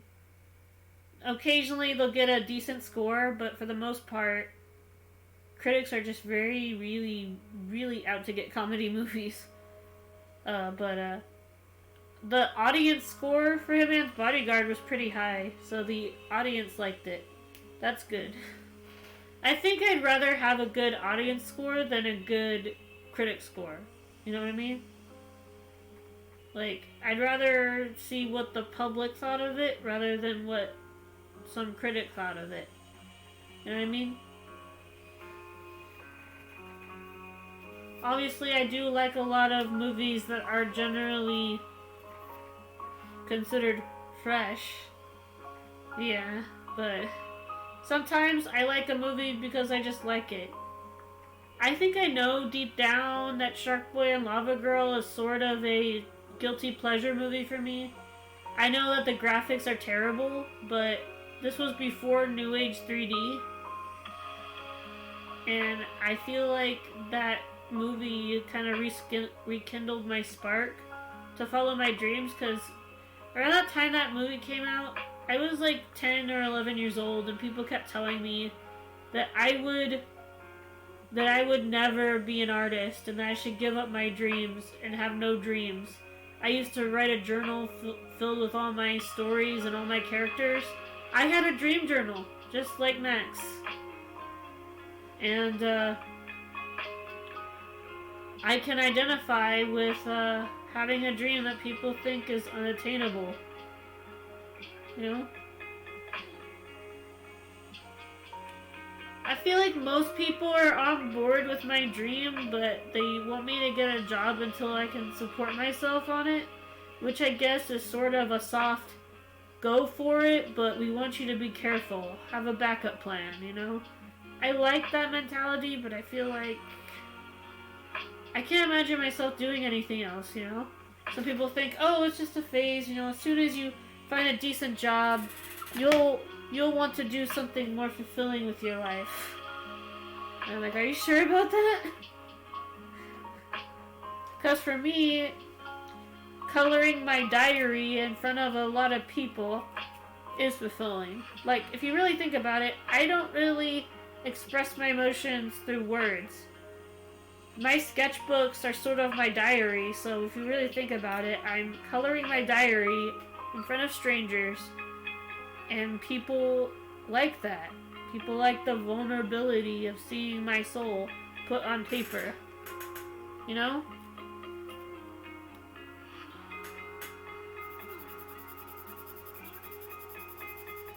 Yeah, Shark Boy and Lava Girl is beautiful film. The music is beautiful. The message is beautiful. I mean, it is sort of cheesy, but I just think it's laughable that a person can like Rise of the Guardians but not like Shark Boy and Lava Girl. I mean, really, when you really think about it, they're kind of the same movie. Both have a outcast kid making friends with things that are considered not real, and then later on, his belief that make them real. Mind blown. Did I blow your mind? Did I make you see that Rise of the Guardians and Shark Boy and Lava Girl are the same movie? I mean, obviously, Max doesn't get... well, doesn't he? Yeah, I think so. Because he has a dream. Like, we see, like, a vision of, like, the George Lopez guy. He, like, he has flashes of the future of Planet Drool before he actually goes there, so, but then he forgets, because it's a dream. So, yeah, he also kind of has amnesia. Oh my god, it is the same movie! Oh my god! I just blew my own mind. I still like that. I still like that they're similar, you know? Yeah. I gotcha.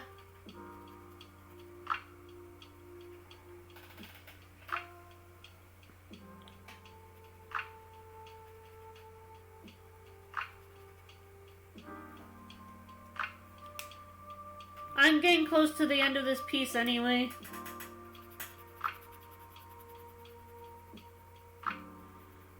Tomorrow, actually today now, it's like 2 in the morning, so Wednesday at 8 p.m. I am going to play Kill It With Fire, which is a game where you find spiders around the house and you torch them.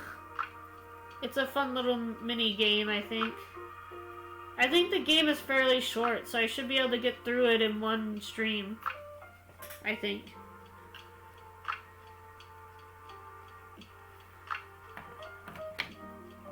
But it's today, sort of.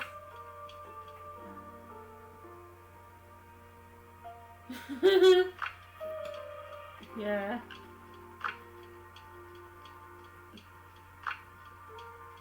I just thought it'd be funny because it'd be killing it with fire.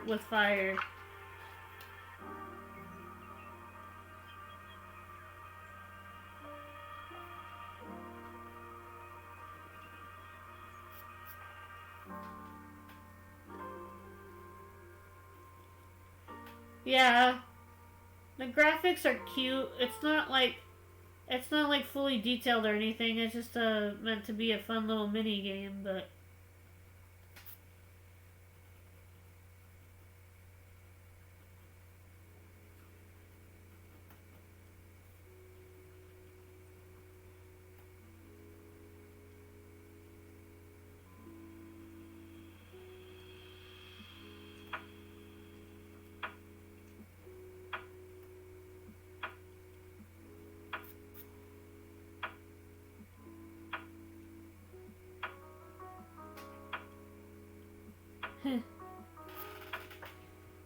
thank you, Shock.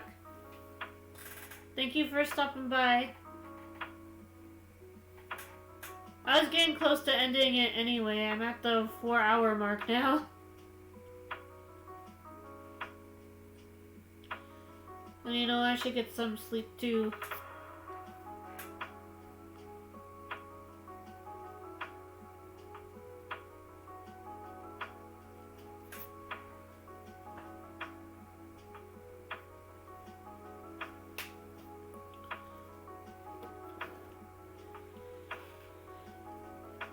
I'll probably find someone to host a raid after I finish, like, doing the little details on the little crystal cliff sides. Why did I do dark blue? I should have done a different color. It's very hard to see.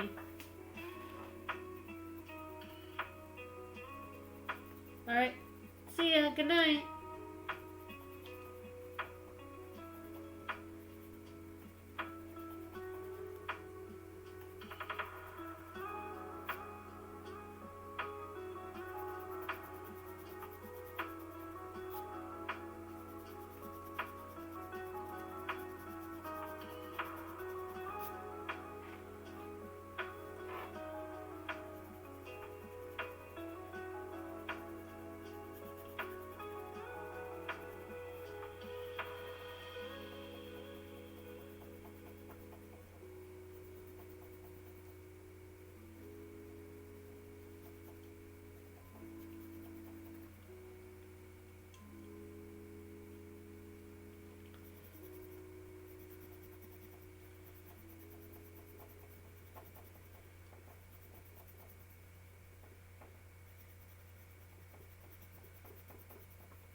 Okay. I think we are reaching the end of this coloring. And then I'll do the big reveal and then we can end it. The big reveal, if you guys don't know, if you're new to the channel or if you haven't really caught us live before, I say us when it's just really me right now,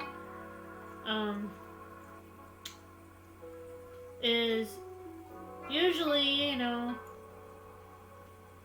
that's my favorite part, you know, like sharing with you guys the final product of the coloring, showing you what we're all about. Sorry, I was listening to Remember the Name today at the park, and so now I'm like, for those of you who want to know what we're all about.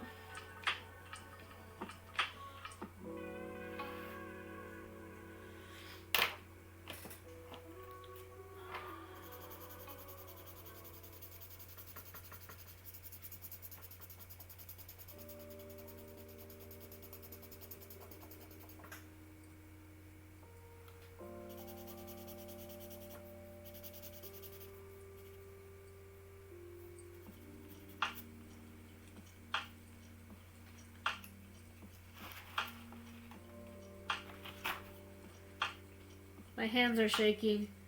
I think that's a good sign to stop.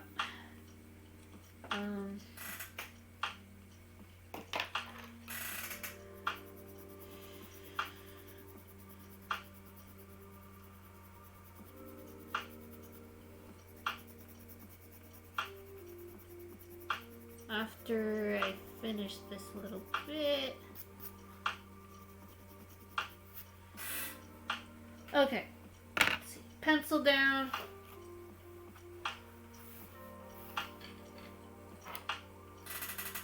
See how it looks upside down.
Turn it around.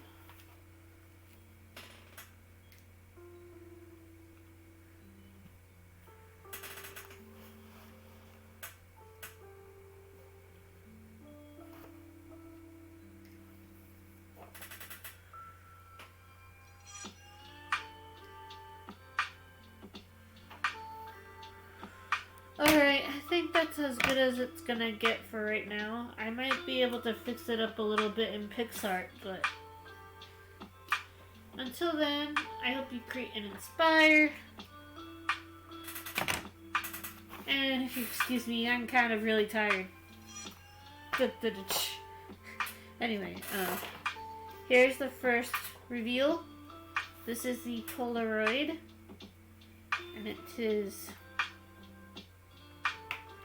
one of my more reality warping pieces, I guess you could say. Considering that at one angle it looks like one thing and in another angle it's another thing. sort of by design. So if you're wondering why I drew it on upside down, is it upside down or is it right side up? That's for the audience to decide which side you like the best. Do you like being able to see the picture, or do you like the picture coming out upside down like a Polaroid? I kind of let the audience decide on this one.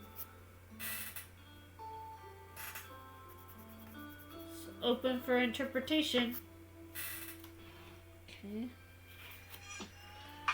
And then on this corner we have that, and then on this corner we have shark.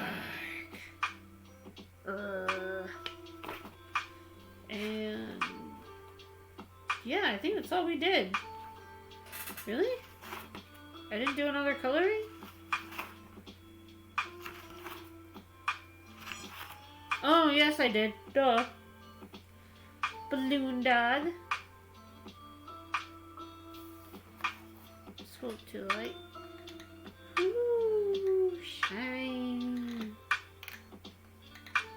I like that. It's like a 3D picture.